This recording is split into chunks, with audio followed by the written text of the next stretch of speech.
ఓం గం గణపతియే నమః. ఓం శ్రీ సరస్వతియే నమః. ఓం శ్రీ గురుభ్యో నమః. ఓం శ్రీ కులదేవతాయే నమః.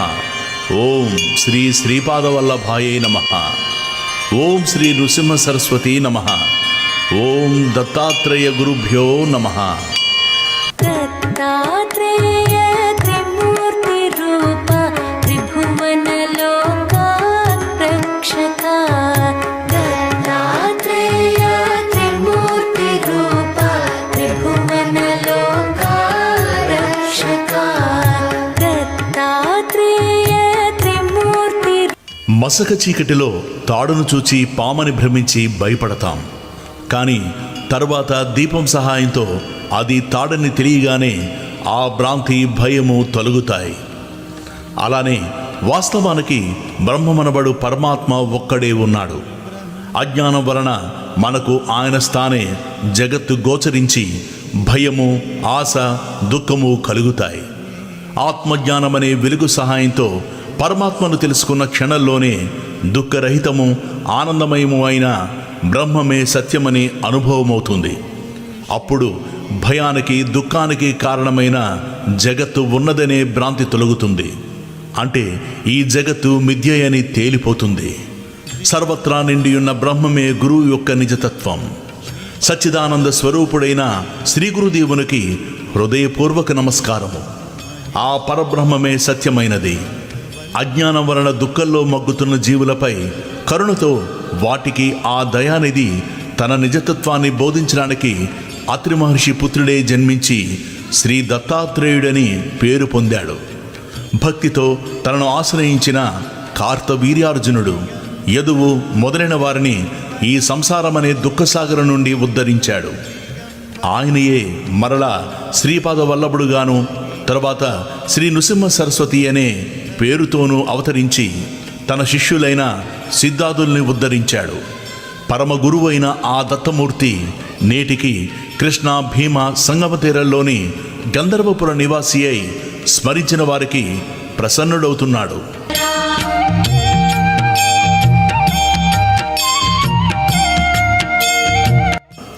ఆ పరబ్రహ్మమూర్తి జనన మరణాలకు అతీతుడు, అక్రియుడు, కోరికలు లేనివాడు, అద్వితీయుడు. అయినప్పటికీ ఒకప్పుడు తానే అనేకమవారిని సంకల్పించినవాడు. ఆ సంకల్పమే మాయాశక్తి. ఆయన త్రిగుణాత్మకమైన తన మాయ చేత ఈ జగత్తును సృష్టించి దాని రూపంలో ప్రకటమయ్యాడు. వెనుకటి ప్రళయానికి ముందున్న జీవులు ప్రళయంలో పరమాత్మ యందు సూక్ష్మ రూపంలో దాగి ఉంటారు. వారు సాధన ద్వారా తరించగలిగినందుకు పరమాత్మ అలా మరలా సృష్టి చేస్తాడు. ఆ శుద్ధ చైతన్యమే శ్రీ దత్తాత్రేయుడు.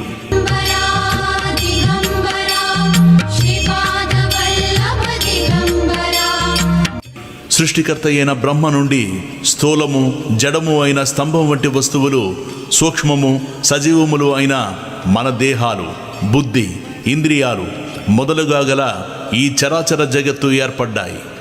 ఇలా ఈ సృష్టిని చేసిన ఆ పురుషోత్తముడే ఆత్మజ్ఞానం వలన పొందదగినవాడు.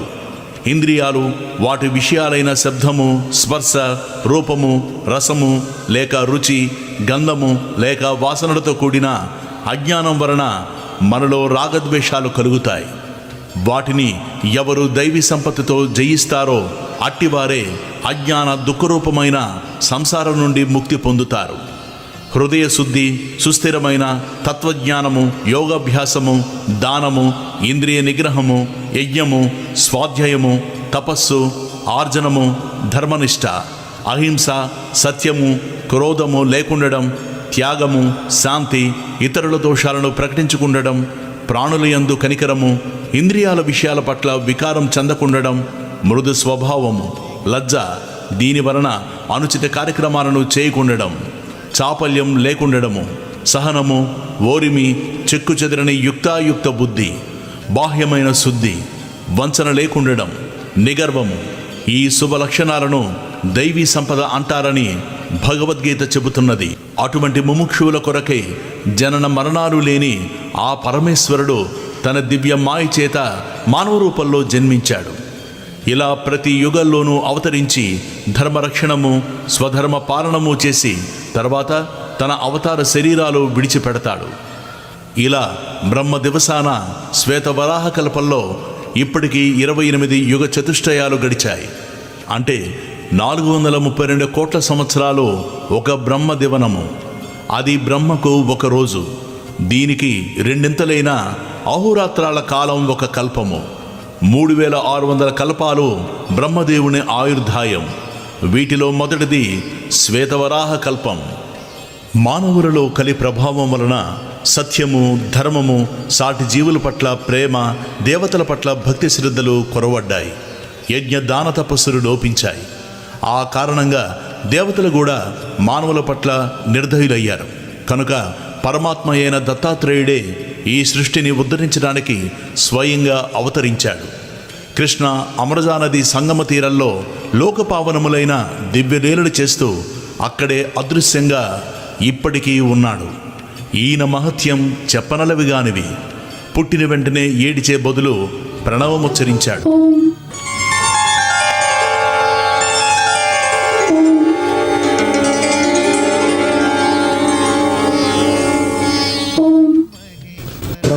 ఇనుమును తాకి బంగారంగా మార్చాడు.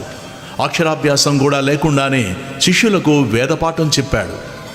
బాల్యంలోనే తల్లిదండ్రులకు జ్ఞానం ఉపదేశించాడు.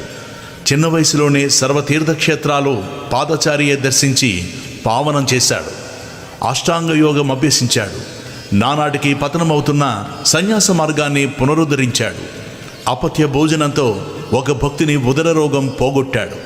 ఒక నిరుపేద బ్రాహ్మణుని దారిద్ర్యాన్ని పోగొట్టాడు. క్షణకాలంలో ఒక భక్తునికి త్రిస్థలి, ప్రయాగ, కాశీ, గయ యాత్ర చేయించాడు. చచ్చిన వాణ్ణి బతికించాడు. గొడ్డు బర్రెను పాడగేదిగా చేశాడు. త్రివిక్రముడనే శిష్యునికి విశ్వరూపం చూపాడు. విద్వాంసుల విద్య గర్వమణిచాడు. తన ఆశీర్వచనం చేతనే అంత్యజుని నోట వేదం పలికించాడు. ఒక విధవరాలికి తిరిగి సౌభాగ్యమిచ్చాడు. కర్మభ్రష్టులైన ప్రజలకు పవిత్రమైన కర్మ మార్గాన్ని బోధించాడు. ఎండిపోయిన మేడికట్టెను చెట్టుగా మార్చాడు. గొడ్రాలకి పుత్ర సంతానం కలిగేలా చేశాడు. తన అమృత దృష్టి చేత ఒకనికి కుష్ఠరోగం తగ్గించాడు. ఒక దీపావళి నాడు ఒకే సమయంలో 8 చోట్లకు వెళ్ళాడు. అకాలంలో కోసిన పంట చేనును మాట మాత్రం చేత తిరిగి సస్య సమృద్ధిగా మార్చాడు. ఇలాంటి మహాకార్యాలు ఇదివరకు చేశాడు, ఇప్పటికీ చేస్తున్నాడు, ఎప్పటికీ చేస్తాడు. ఆకాశంలోని నక్షత్రాలను, భూమిపై ఉన్న ఇసుక రేణువులను, సముద్రంలోని నీటి బిందువులను లెక్క పెట్టవచ్చేమో గాని ఆ భగవంతుని కళ్యాణ గుణాలను, శక్తులను లెక్కించడం సాధ్యం కాదు.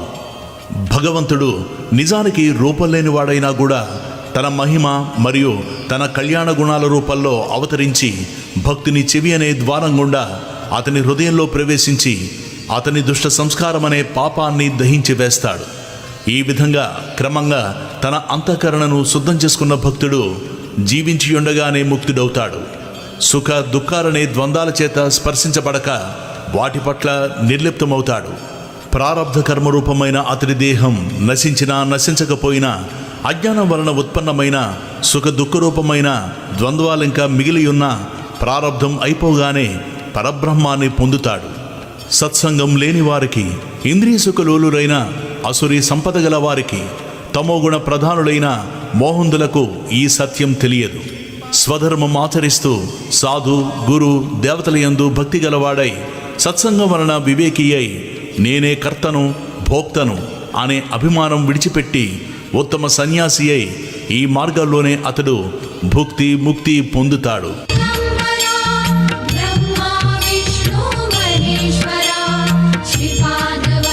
గంగాధర సరస్వతి స్వామి వ్రాసిన ఉపోద్ఘాతము. శ్రీగురుని అనుగ్రహానికి పాత్రుడై సాకరే అను పేర ప్రసిద్ధికెక్కిన సాయందేవుడను సద్బ్రాహ్మణుడు మా పూర్వీకుడు. ఆయనది ఆపస్తంభ శాఖ, కౌండిన్యస గోత్రము. వారి కుమారుడు దేవరావు. ఆయన కుమారుడు గంగాధరుడే మా తండ్రి గారు.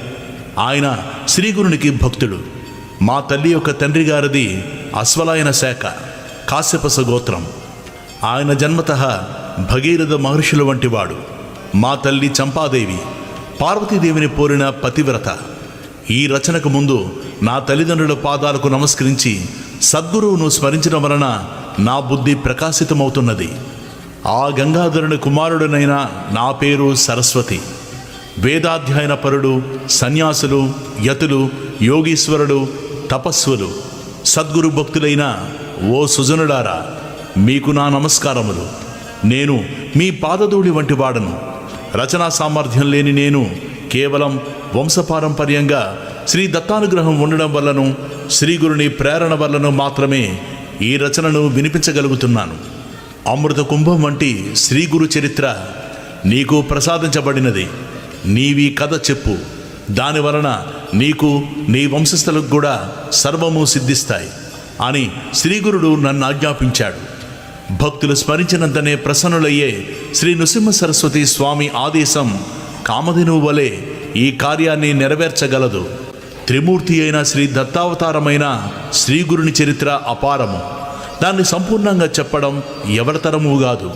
అయినా ప్రేరణతో వ్రాసిన ఈ గురు కథని పారాయణ, శ్రవణము చేసిన వారి వంశం పవిత్రమై రోగాలు, పీడలు లేకుండా కలకాలం సిరి సంపదలతో శోభిస్తుంటుంది.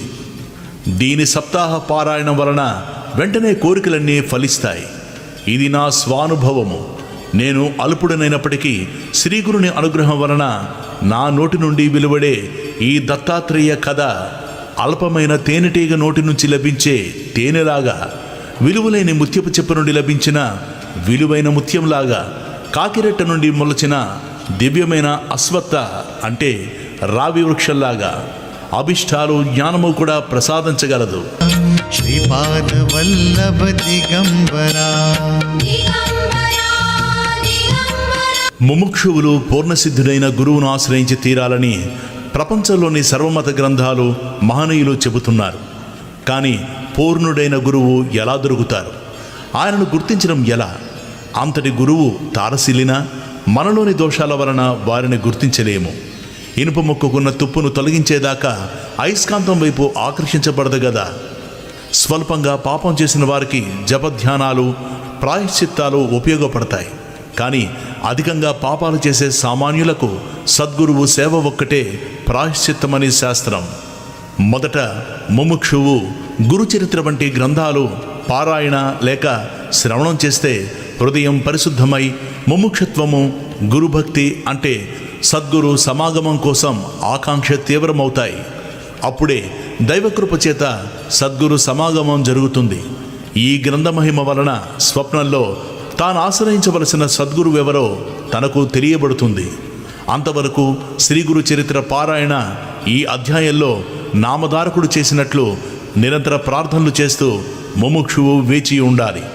అప్పుడు మాత్రమే ఎట్టి సంశయానికి తావు లేకుండా పరిపూర్ణుడైన సద్గురువుతో సమాగమం ప్రాప్తిస్తుందని ప్రథమ కర్తవ్యం బోధిస్తుంది ఈ అధ్యాయం. వల్లభ దిగంబరా.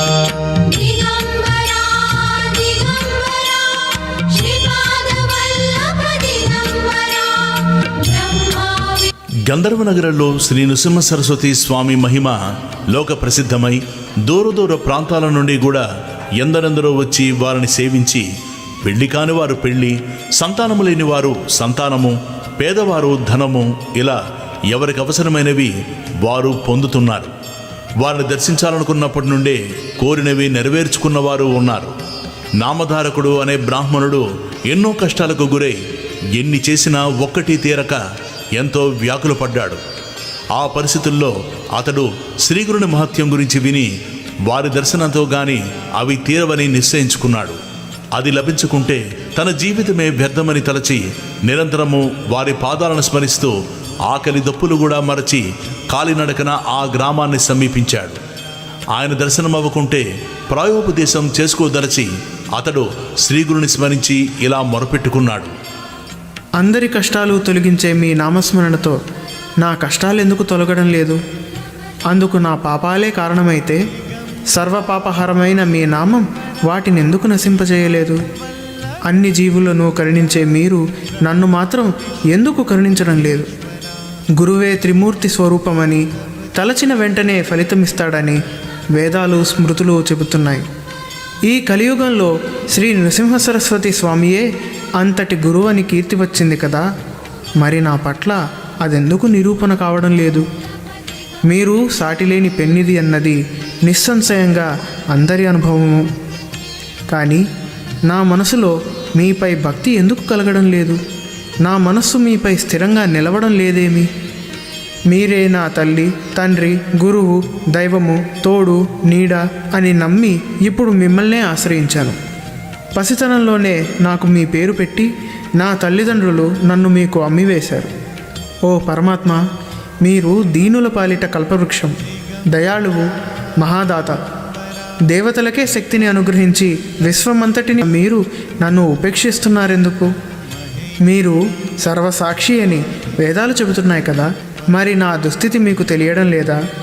ఎవరిని ఉపేక్షించని మీరు నన్నెందుకు ఉపేక్షిస్తున్నారు స్వామి? నేను మీకేమీ సమర్పించలేదనా? సాక్షాత్తు లక్ష్మీదేవియే సేవకురాలైన మీకు దరిద్రుడనైన నేను ఏమి ఇవ్వగలను? బిడ్డ నుండి ఏం తీసుకొని తల్లి స్తన్యమిస్తున్నది స్వామి. నన్ను అనుగ్రహించే సమయం ఇంకా రాలేదనడం సర్వసమర్థులైన మీకు తగదు. ఇంతకు ముందు మీరే దిక్కని తలిచి నేను మిమ్మల్ని సేవించిన మాట నిజమే, కానీ సేవిస్తేనే ప్రసాదించేది దానమెలా అవుతుంది? స్వామి, లౌకికుడైన రాజు కూడా తన సేవకుల వంశంలో పుట్టిన వారిని రక్షిస్తున్నాడు. మా పూర్వీకులందరూ మిమ్మల్ని నిష్కామంగా సేవించినందుకైనా మీరు నన్ను రక్షించాలి. లేకుంటే సత్పురుషులకు ఫిర్యాదు చేసుకోనైనా నా రుణం రాబట్టుకుంటాను. మీరు నా పైన కాఠిన్యం వహించినట్లు తోస్తున్నది. అది మీ సాటివారి పట్ల తగునేమో గాని అల్పుడునైనా నా యందు తగదు స్వామి. ఇందుకు కారణం నేను చేసిన తప్పులేమో. అజ్ఞానినైన నాకు దోషాలు చేయడం సహజమే. నా వంటి పాపి లేడు, కానీ మీ వంటి పాపహారకుడూ లేడు. కనుక నన్ను ఉద్ధరించు. ఒకవేళ నేను మీ గురించి ఆడిన నిష్ఠూరాలే మీ కాఠిన్యానికి కారణమా? దయాసముద్రులైన మీరు అలిగిన బిడ్డను తల్లి బుజ్జగించినట్లు నన్ను బుజ్జగించాలి కానీ నాపై అలిగి అనుగ్రహించకుంటే నాకు ఇంక దిక్కెవరు స్వామి? లేకుంటే నేను చేసిన తప్పేమిటో అదైనా నాతో చెప్పవచ్చు కదా. ఏమైనా మీరు నా దోషాలను క్షమించి నన్ను దయచూడాలి స్వామి. మీరే నాకు దిక్కు. మిమ్మల్ని నేను శరణు పొందుతున్నాను. చైతన్యమూర్తివి, దయానిధివి అయిన నీ కారుణ్యం ఏమైనది ప్రభు? మృత్యుముఖంలో ఉన్న నన్ను ఎందుకు ఉద్ధరించకుండా ఉన్నావు? ఇలా దారి పొడుగున నామధారకుడు అనేక విధాలుగా శ్రీగురుణ్ణి ఆర్తితో ప్రార్థిస్తూ వెళ్ళి చివరకు ఖిన్నుడై శోష వచ్చి గంధర్వపురం దగ్గర ఒక చెట్టు కింద పడుకున్నాడు. అతనికి నిద్ర తూగినప్పుడు కలలో కూడా అతడు శ్రీగురుణ్ణే స్మరిస్తున్నాడు. దిగంబరా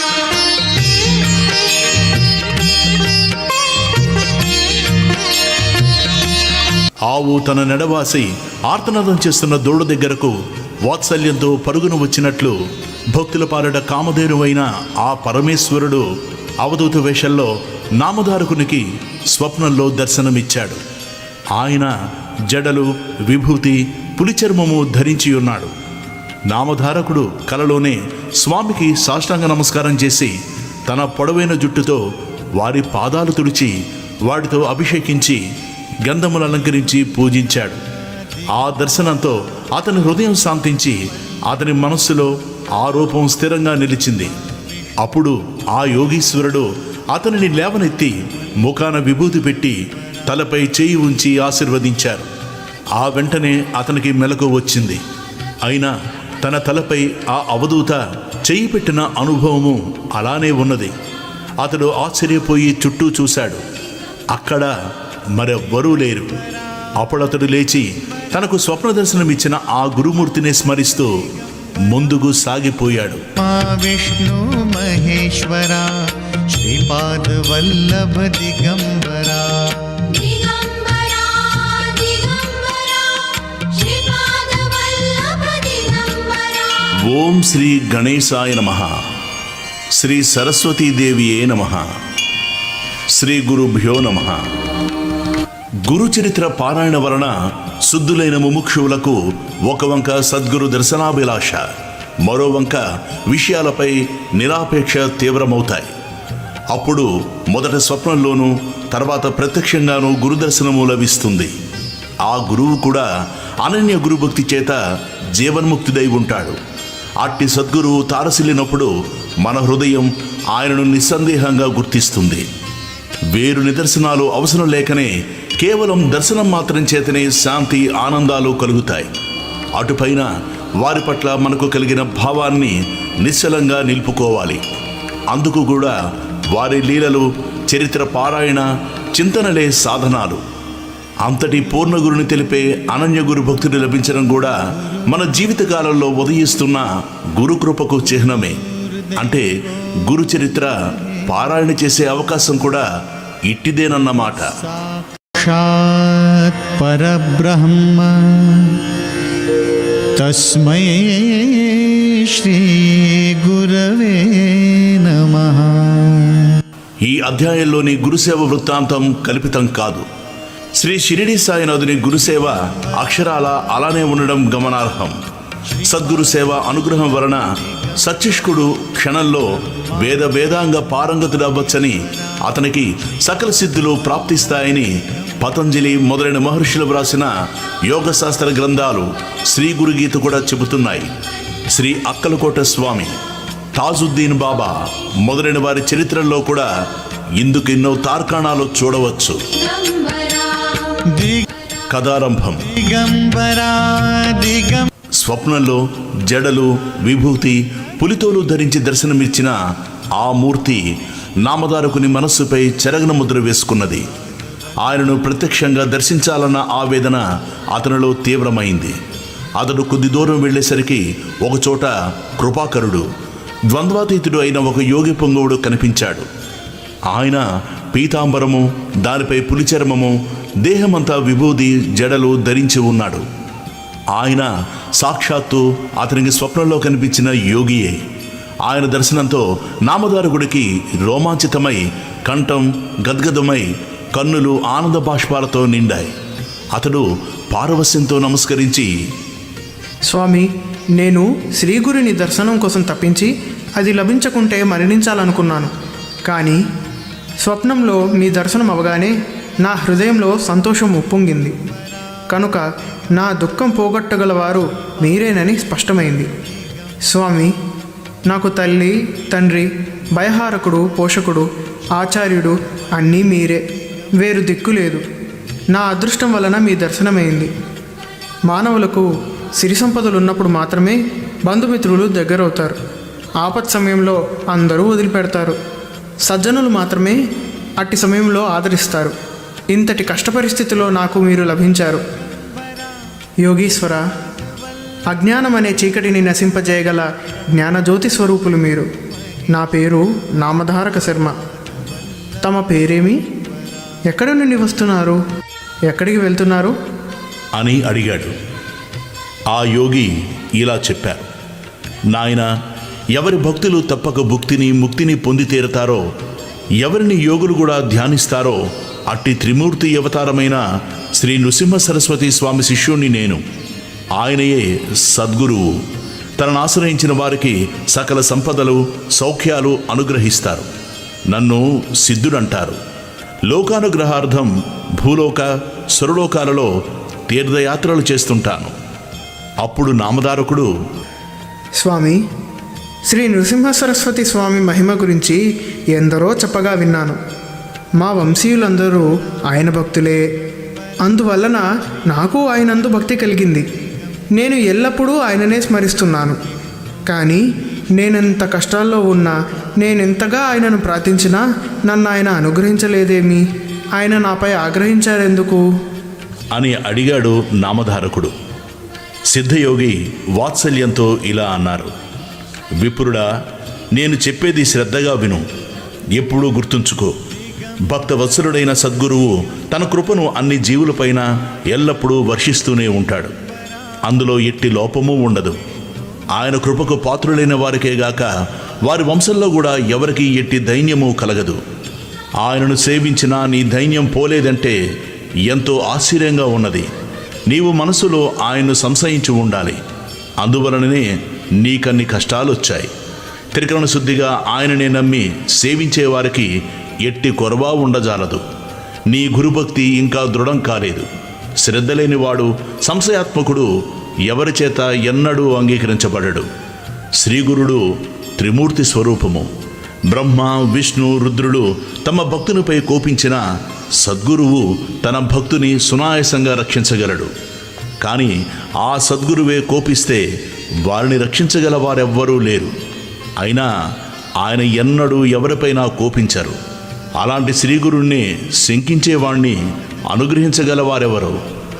అప్పుడు నామధారకుడు, స్వామి, సద్గురువు త్రిమూర్తి స్వరూపము ఎలా అయ్యారు అని అడిగాడు. అప్పుడు సిద్ధుడు, మొదట పరమాత్మ ఒక్కడే ఉన్నాడు. ఆయన ఒకప్పుడు నేను అనేకమౌదునుగాక అని సంకల్పించి ఈ చరాచర విశ్వమయ్యాడు. అందులోని జీవులను ఉద్ధరించడానికి తిరిగి ఆయనయే సద్గురువుగా అవతరిస్తుంటాడు. అందువలన సద్గురువును తప్పక ఆశ్రయించాలి. శిష్యునికి తత్వజ్ఞానం కలిగించడం వలన, అజ్ఞానం నుంచి రక్షించడం వలన, జన్మ పరంపరలను నశింపజేయడం వలన గురువు సృష్టి స్థితి లయలకు కారణమైన త్రిమూర్తుల స్వరూపమయ్యారు అని సిద్ధుడు చెప్పాడు. అంతటా నామధారకుడు, స్వామి, దేవతలు కోపించిన సద్గురు రక్షించగలరంటిరే, అదెలా సంభవము? అందుకు తార్కాణమేమి స్వామి? నా సందేహం తీర్చి నా మనస్సుకు స్థిరం ప్రసాదించండి స్వామి అని వేడుకున్నాడు నామధారకుడు. సిద్ధుడు అతని జిజ్ఞాసకు సంతోషించి ఇలా చెప్పాడు, నీవు బుద్ధిమంతుడవు, మంచి ప్రశ్న వేశావు. మొదట ఒక్కడుగానున్న పరమాత్మ తాను అనేకమవ్వాలని సంకల్పించాడు. ఆ సంకల్పమే ఈ జగత్తును సృష్టించిన మాయాశక్తి. మొదట ఆ నారాయణుని నాభి నుండి ఒక కమలము, దాని నుంచి బ్రహ్మ పుట్టారు. అతడు శ్రీ మహావిష్ణువు యొక్క ఆజ్ఞను అనుసరించి ఆయన నుండి వెలువడిన వేదాలలో వివరించబడిన రీతిన విశ్వమంతటిని సృష్టించాడు. మొదట ఆయన బ్రహ్మనిష్ఠులైన సనక, సనందన, సనత్కుమార, సనత్సు జాతులను, తర్వాత ప్రజాపతులైన మరీచి, అత్రి, అంగిరస, పులహ, పులస్త్య, క్రతు, వశిష్ఠులను సృష్టించాడు. తర్వాత ముల్లోకాలను, దేవతలను, నానా విధములైన జీవరాశిని, మానవులను సృష్టించాడు. వారి వారి పూర్వజన్మ సంస్కారములను అనుసరించి ఉత్తమమైన వర్ణాశ్రమ ధర్మాలను ఏర్పరిచాడు. అలాగే 4 యుగాలను సృష్టించి క్రమపద్ధతిన వాటిని భూమిపై ప్రవర్తింపజేశాడు. మొదటగా ఆయన సత్యమే ఆకారముగా కలిగి యజ్ఞోపవీతము, ఆభరణాలు ధరించి ఉన్న కృతయుగాన్ని భూలోకంలో 17,28,000 సంవత్సరాలు ప్రవర్తించి రమ్మని ఆదేశించాడు. జ్ఞాన వైరాగ్యాలు ఈ కృతయుగ లక్షణాలు. అది పూర్తయ్యాక ఆయన దృఢమైన శరీరం కలిగి ఉండి చేతిలో యజ్ఞ సామాగ్రి ధరించిన త్రేతాయుగాన్ని పిలిచి భూమిపై 12,96,000 సంవత్సరాలు తన ధర్మాన్ని ప్రవర్తింపజేయమని ఆదేశించాడు. అందుకే ఆ యుగంలో అందరూ ధర్మశాస్త్రమెరిగి యజ్ఞయాగాదులను అనుష్ఠించారు. అటు తర్వాత బ్రహ్మ ఖడ్గము, మంచము కోడు, ధనుర్బాణాలు ధరించిన ద్వాపర యుగాన్ని పిలిచి భూమిపై 8,64,000 సంవత్సరాలు తన ధర్మాన్ని ప్రవర్తింపజేయమని ఆదేశించాడు. అందుకే ఆ యుగంలో శాంతి, ఉగ్రత్వము, దయ, కాఠిన్యము మొదలగునవి పరస్పర విరుద్ధములైన గుణాలతో మానవులు జీవించారు. అటు తర్వాత బ్రహ్మదేవుడు కలిపురుషుని పిలిచాడు. ఈ కలిపురుషుడు మలినుడు. తగువులంటే అతనికి ఎంతో ఇష్టం.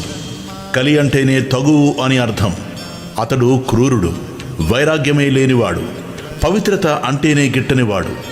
అతడు తన ఎడమ చేతితో తన మర్మవయవాన్ని, కుడి చేతితో నాలుకను పట్టుకుని ఆనందంతో గంతులేస్తూ వచ్చాడు.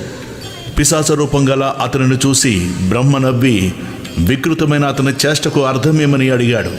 కలిపురుషుడు, నేను మానవులందరినీ కాముకులుగాను జిహ్వ చాపల్యం గలవారుగాను చేసి వారు ఉత్తమగతి పొందకుండా చూస్తానని ప్రతిజ్ఞ పూనాను.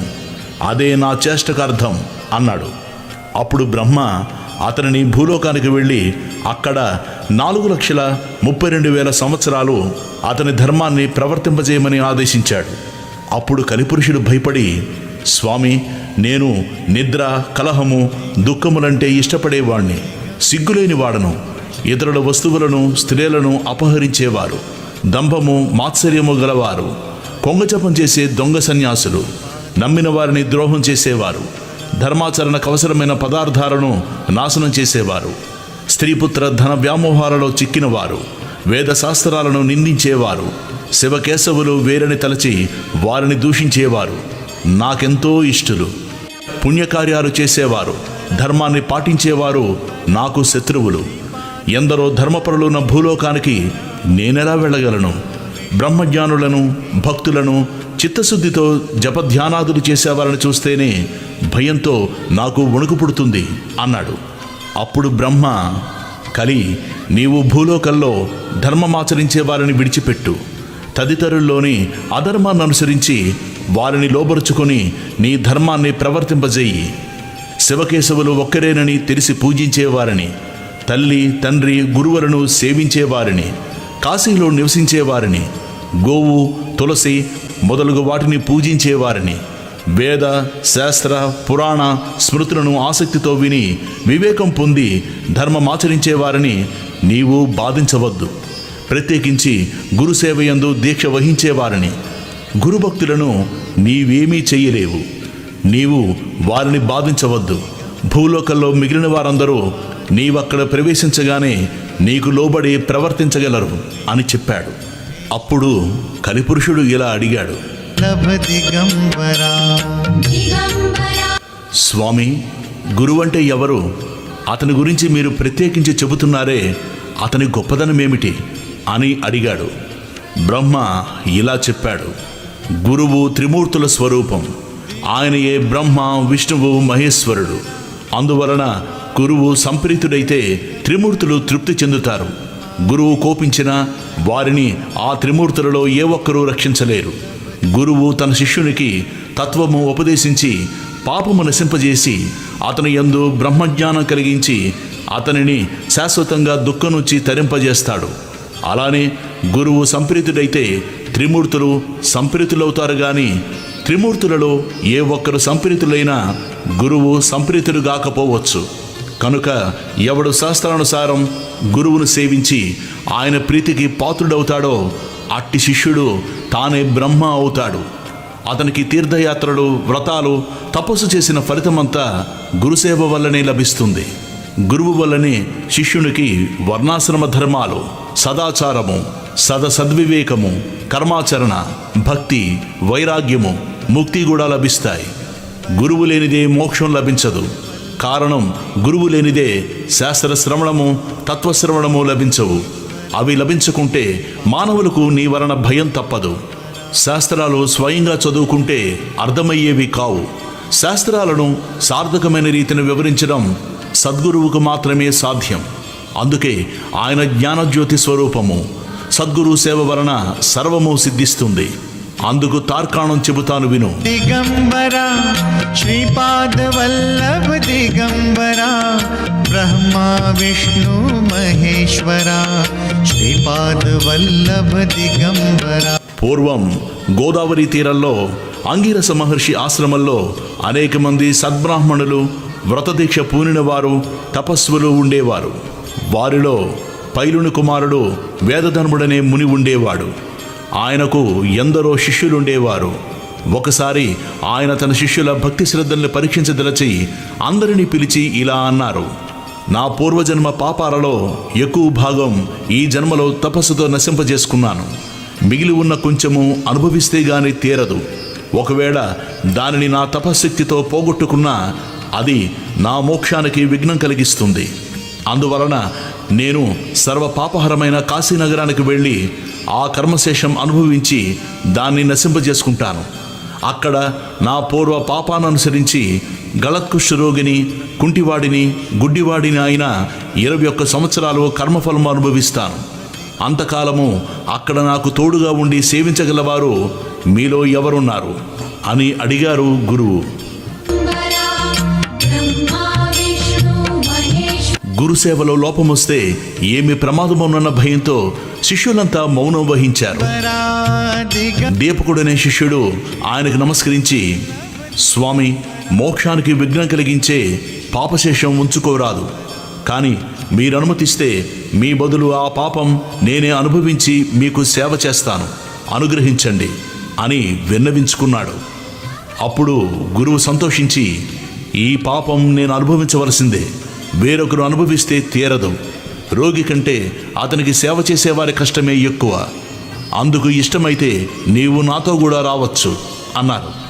దీపకుడు అందుకు అంగీకరించి గురువును కాశీకి తీసుకువెళ్ళాడు.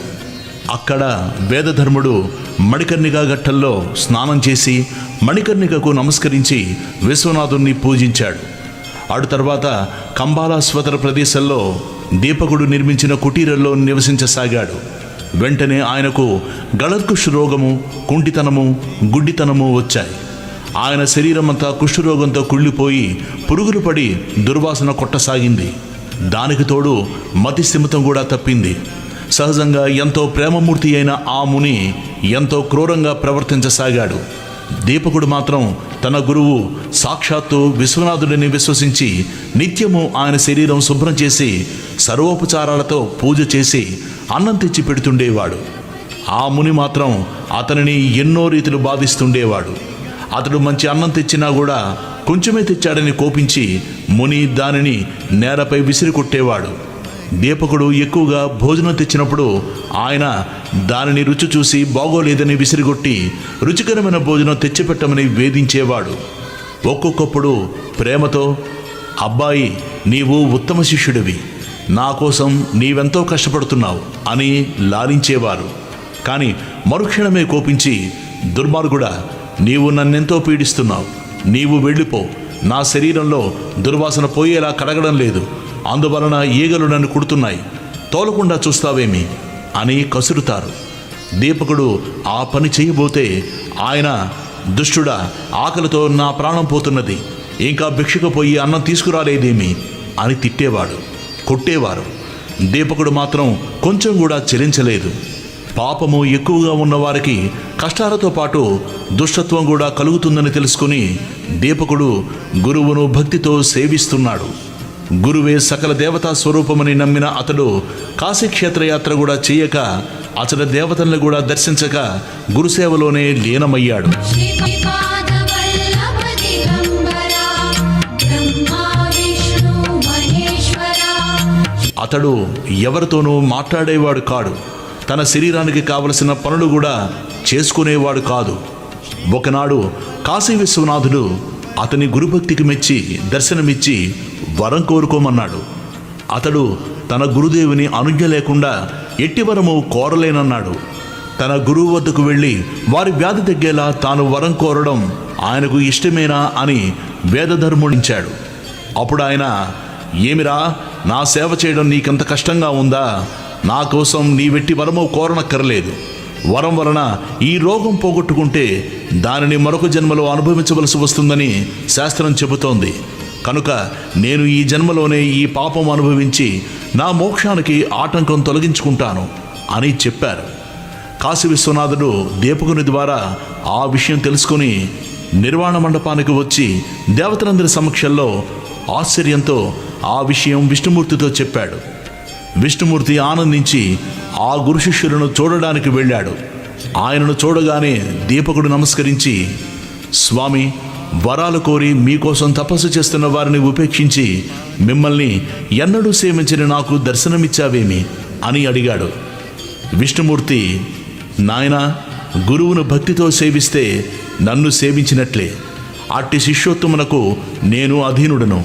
తల్లిదండ్రులను, విద్వాంసులను, విప్రులను, తపస్సులను, యతులను పూజించేవారు పతియే దైవమని విశ్వసించి అతనిని సేవించే పతివ్రతలు కూడా నన్ను సేవించిన వారే అవుతారు అని చెప్పి వరం కోరుకోమన్నాడు. దీపకుడు ఆయనకు నమస్కరించి, గురువే సకల దేవతా స్వరూపమని, సకల తీర్థస్వరూపి అని వేదాలు శాస్త్రాలు చెబుతున్నాయి. మీరిచ్చే వరం గురువు ఇవ్వగలడు గదా అన్నాడు. శ్రీమన్నారాయణుడు, సంతోషం కోసం వరం కోరుకో, నేను అది ప్రసాదించి ఎల్లప్పుడూ నీ అధీనంలో ఉంటాను అన్నాడు. దీపకుడు, స్వామి, అయితే నా గురుభక్తి నిరంతరము వృద్ధి చెందేలా అనుగ్రహించాడు. విష్ణువు సంతోషించి, నీవు గురుసేవ వలన తరించావు, నీవి లోకంలోనే బ్రహ్మానందం పొందగలవు. నీవెల్లప్పుడూ నీ గురుదేవుణ్ణి ఇలానే సేవిస్తుండు. వేదము, వేదాంగాలు, వేదాంత వాక్యాల అర్థం తెలుసుకుని గురువే పరమార్థమని, పరబ్రహ్మమని తెలుసుకుని గురువును ఎవరైతే సేవిస్తారో వారికి దేవతలందరూ వశమవుతారు. నిరంతరము సద్గురువును సేవించేవారు కూడా లోకపూజ్యులే. త్రిమూర్తులమైన మా అనుగ్రహం వల్లనే మానవులకు సద్గురువు లభిస్తారు అని చెప్పి విష్ణువు అంతర్ధానమయ్యాడు. తర్వాత దీపకుడి సంగతి చెప్పకముందే వేదధర్ముడు జరిగిందంతా చెప్పి దీపకుని గురుభక్తికి మెచ్చి, చిరంజీవి, నీవు కాశీలోనే నివసించు. అష్టసిద్ధులు నవనిధులు నిన్ను సేవిస్తుంటాయి. నిన్ను స్మరించిన వారి కష్టాలు కూడా నశిస్తాయి అని ఆశీర్వదించి వెంటనే ఆరోగ్యవంతుడయ్యాడు. కాశీక్షేత్ర ప్రభావము తెలపడానికి, శిష్యుణ్ణి పరీక్షించడానికి, సర్వధర్మాన్ని బోధించడానికి వేదధర్ముడు కుష్ఠరోగి వలె కనిపించాడే గాని నిజానికి ఆయనకు పాపమెక్కడిది. ఆయన తన శిష్యులను ఉద్ధరించడంలో అమిత కుశలుడు, లోకప్రియుడు, జీవన్ముక్తుడు. ఆదర్శప్రాయుడైన ముముక్షువు తన ప్రారబ్ధాన్ని సంతోషంగా ఎలా అనుభవించాలో సాధకులకు తెలపడానికి శిష్యుని భక్తిని, నిష్ఠ ఓర్మిలను, విశ్వాసాన్ని పరీక్షించడానికి మాత్రమే కుష్ఠరోగగ్రస్తుడయ్యాడు. ఇటువంటి గురుసేవా వృత్తాంతాలు అనేకమున్నాయి. ఇవి చెప్పేవారి దోషాలను, వినేవారి పాపాలను కూడా పోగొడతాయి. ఓ కలిపురుష, కలియుగం ఆరంభమవుతున్నది కనుక నీవు భూలోకానికి వెళ్ళు. కానీ సద్గురు భక్తుణ్ణి నీవు కంటితోనైనా చూడవద్దు సుమా అని బ్రహ్మదేవుడు ఆదేశించాడు. అది విని కలిపురుషుడు ఆయనకు నమస్కరించి భూలోకానికి వెళ్ళాడు. గురువు యొక్క మహిమ ఇంతటిదని చెప్పడానికి వీలవుతుందా? నామధారక, ఎవరు సాత్వికమైన ఓర్మిని పొంది దృఢభక్తితో దైవాన్ని, భక్తితో సద్గురుని భజిస్తారో వారు తప్పక కృతకృత్యులవుతారు. కాబట్టి నీవు పరమశ్రేయస్సు కోరితే నిస్సంశయంగా శ్రద్ధాన్వితుడివై నరదేహంతో అవతరించిన శ్రీగురుని సేవించు అని సిద్ధుడు చెప్పాడు. గురుర్బ్రహ్మా గురుర్విష్ణు. ఓం శ్రీ దత్తాయ గురవే నమః. శ్రీ శ్రీపాద శ్రీవల్లభాయ నమః. శ్రీ నృసింహ సరస్వత్యై నమః. సాక్షాత్. 2వ అధ్యాయం సంపూర్ణం. తస్మై శ్రీ గురవే నమః. ఓం శ్రీ గణేశాయ నమః. ఓం శ్రీ సరస్వతీదేవియే నమః. ఓం శ్రీ గురుభ్యో నమః. శ్రీ గురు చరిత్ర అధ్యాయం 3. అందరికీ నామధారకుని వలె గురుమహిమను గురించి తెలుసుకోవాలన్న జిజ్ఞాస అంతకంతకు అధికమైతే అప్పుడు ఆ సద్గురు కృప కలుగుతున్నట్లు అర్థం. ఇదే నిజమైన భక్తికి చిహ్నం. ఇక్కడ 3-4 అధ్యాయాలు ఈ విషయాన్నే వివరిస్తాయి. గురుదేవో మహేశ్వరః. సృష్టి వికాసం కోసం అవతరించిన వారు అత్రి మహర్షి. ఆ కార్యాన్ని నెరవేర్చడానికి తనను తాను దత్తం చేసుకున్న పరమేశ్వరుడే దత్తాత్రేయుడు. అందుకు దోహదకారి అయిన దూర్వాస శాపాన్ని కూడా స్వీకరించాడు. ఆయన త్రిమూర్తాత్మకుడైనందువలన గురుధ్యాన శ్లోకం ఆయనకు సంపూర్ణంగా వర్తిస్తుంది.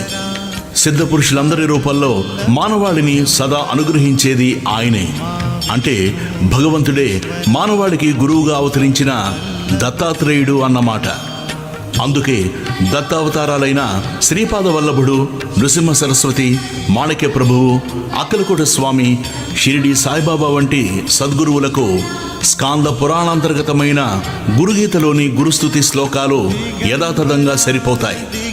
అట్టివారినే ముముక్షువులు ఆశ్రయించాలని, తదన్యులను కాదని భగవద్గీతలో శ్రీకృష్ణుడు ఆదేశిస్తారు. ముముక్షువు ఇటువంటి దత్తావతారాల చరిత్రల్ని, బోధనల్ని శ్రద్ధగా పారాయణ, శ్రవణాదులు చేసి శ్రీ దత్తానుగ్రహానికి పాత్రుడవ్వాలి.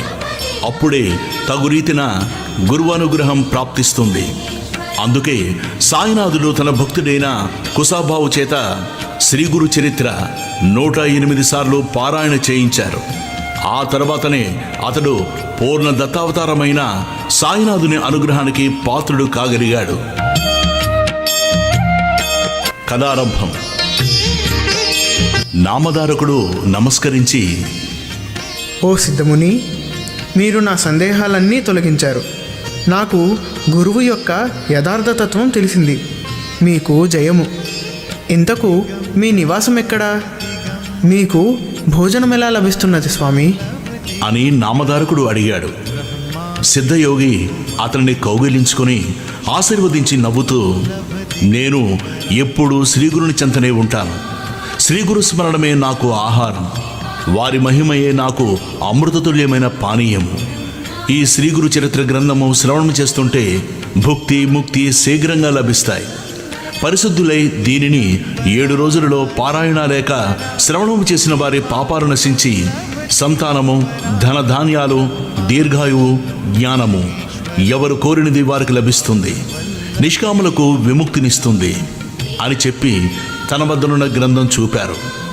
నామధారకుడు ఎంతో ఆసక్తితో ఆయన పాదాలకు నమస్కరించి, స్వామి, మీరీ గ్రంథం సంగతి చెబుతుంటే నాకు ఎంతో దూరం నడిచి దప్పికగొన్న వాడికి సాక్షాత్తు అమృతమే పోసినట్లున్నది స్వామి. ఇది వినడం వలన నా అజ్ఞానం ఇంక తొలగిపోగలదు. దీనిని శ్రవణం చేయాలనిపిస్తున్నది. నా సందేహాలు తొలగించి నాకింత మేలు చేస్తున్న మీరే నా గురుదేవులు. నన్ను అనుగ్రహించండి స్వామి అని వేడుకున్నాడు నామధారకుడు. సిద్ధముని సంతోషించి అభయమిచ్చి అతనిని చెయ్యి పట్టుకొని వెనుక శ్రీగురుడు పావనం చేసిన రావి వృక్షం దగ్గరకు తీసుకుపోయాడు. నామధారకుణ్ణి దాని క్రింద తమ దగ్గరగా కూర్చోబెట్టుకుని ఇలా చెప్పారు: నాయనా, అజ్ఞానం వలన నీకు శ్రీగురుని యందు దృఢమైన భక్తి కుదరలేదు. ఆయనను సందేహించడం వలననే నీకిన్ని కష్టాలొచ్చాయి. సదాచార సంపన్నుడైన గురువును సంపూర్ణమైన భక్తితో విశ్వసించి సేవించగల వారికే వారి నిజతత్వం అర్థమవుతుంది. అట్టివారికే కష్టాలు తొలగి అభిష్టాలు నెరవేరుతాయి.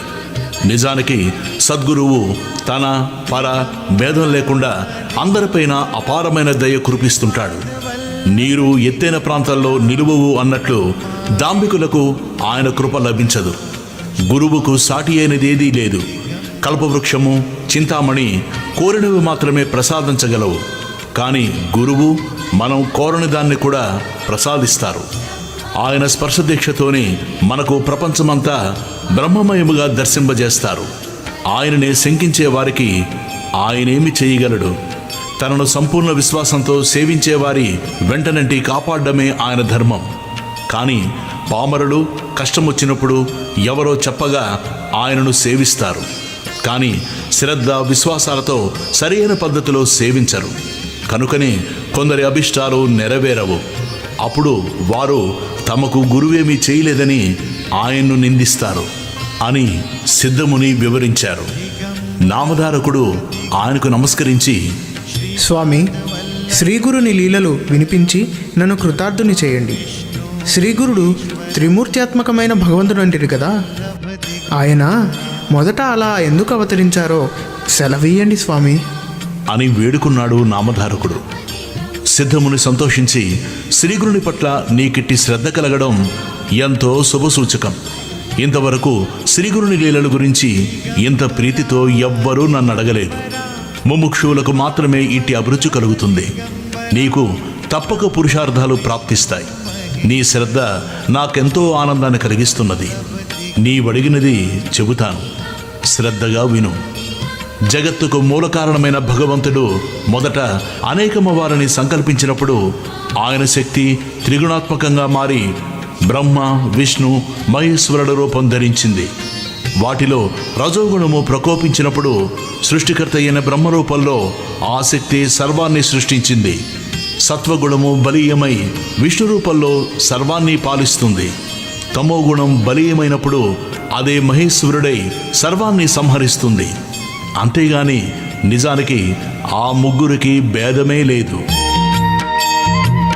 పూర్వం సూర్యవంశానికి చెందిన అంబరీషుడనే రాజు నిరంతరము హరిచింతన, అతిథి సేవలతో పాటు దృఢమైన నిష్ఠతో ఏకాదశి వ్రతం ఆచరించేవాడు. ఒకరోజు ద్వాదశ తిథి ఒక్క గడియ మాత్రమే ఉందనగా దూర్వాస మహర్షి శిష్య ప్రశిష్యులతో కలిసి అతని వద్దకొచ్చాడు. అంబరీషుడు ఆయనను పూజించి త్వరగా అనుష్ఠానం పూర్తి చేసుకుని భోజనానికి రమ్మని ప్రార్థించాడు. అప్పుడు ఆ మహర్షి స్నానానికని నదికి వెళ్ళి పారాయణ సమయం మీరిపోతున్నా గాని రాకుండా ఆలస్యం చేయసాగాడు. తిది మించిపోతే అంబరీషునికి వ్రతభంగమవుతుంది. అలా అని అతడు భోజనం చేస్తే అతిథిని అలక్ష్యం చేసినట్లవుతుంది. అందుకని అతడు ఆ రెండిటిని పరిరక్షించుకోదలచి కొద్ది తీర్థం మాత్రం తాగాడు. ఇంతలో దూర్వాసులొచ్చి కోపించి, రాజా, నీవు నానాయోనులలో జన్మితువుగాక అని శపించాడు. అంబరీషుడు భయపడి శ్రీహరిని శరణు పొందాడు. అప్పుడు ఆయన సాక్షాత్కరించి దూర్వాసునితో, మహర్షి, నా భక్తుడు నీ శాపాన్ని భరించలేడు. అతన్ని రక్షించడం నా ధర్మం. అయినా మహర్షులైన మీ శాపం వ్యర్థం కాకూడదు గనక ఆ శాపాన్ని నాకు వర్తింపజేయి అన్నారు. అలాగైనా శ్రీహరి తిరిగి తిరిగి అవతరిస్తూ లోకోపకారం చేయగలడని తలచి సంతోషించి దూర్వాసుడు, విశ్వాత్మ, మీ గురించి తపస్సు చేస్తున్న యోగులకు ప్రత్యక్ష దర్శనమివ్వడానికి, జంతు యోనులలో జన్మించిన పాపులను ఉద్ధరించడానికి మీరు భూలోకల్లో ఎప్పుడు అవతరిస్తూ ఉండండి అన్నారు. అందువలనే విష్ణువు మత్స్యాది అవతారాలెత్తాడు. కానీ వాటిలో కొన్ని గుప్తంగా ఉండి ఉత్తమ తపస్సులకు మాత్రమే తెలుసుకున్న సాధ్యమవుతాయి. ఇట్టి అవతారాలలో ఒకటి దత్తాత్రేయుడు. ఆయన అత్రి అనసూయలకు జన్మించాడు. ఓం శ్రీ దత్తాయ గురవే నమః. శ్రీ శ్రీపాదవల్లభాయ నమః. శ్రీ నృసింహ సరస్వతే నమః. శ్రీపాద వల్లభ దిగంబరా 4వ అధ్యాయం ప్రారంభం. మహేశ్వర. ఓం శ్రీ గణేశాయ నమః.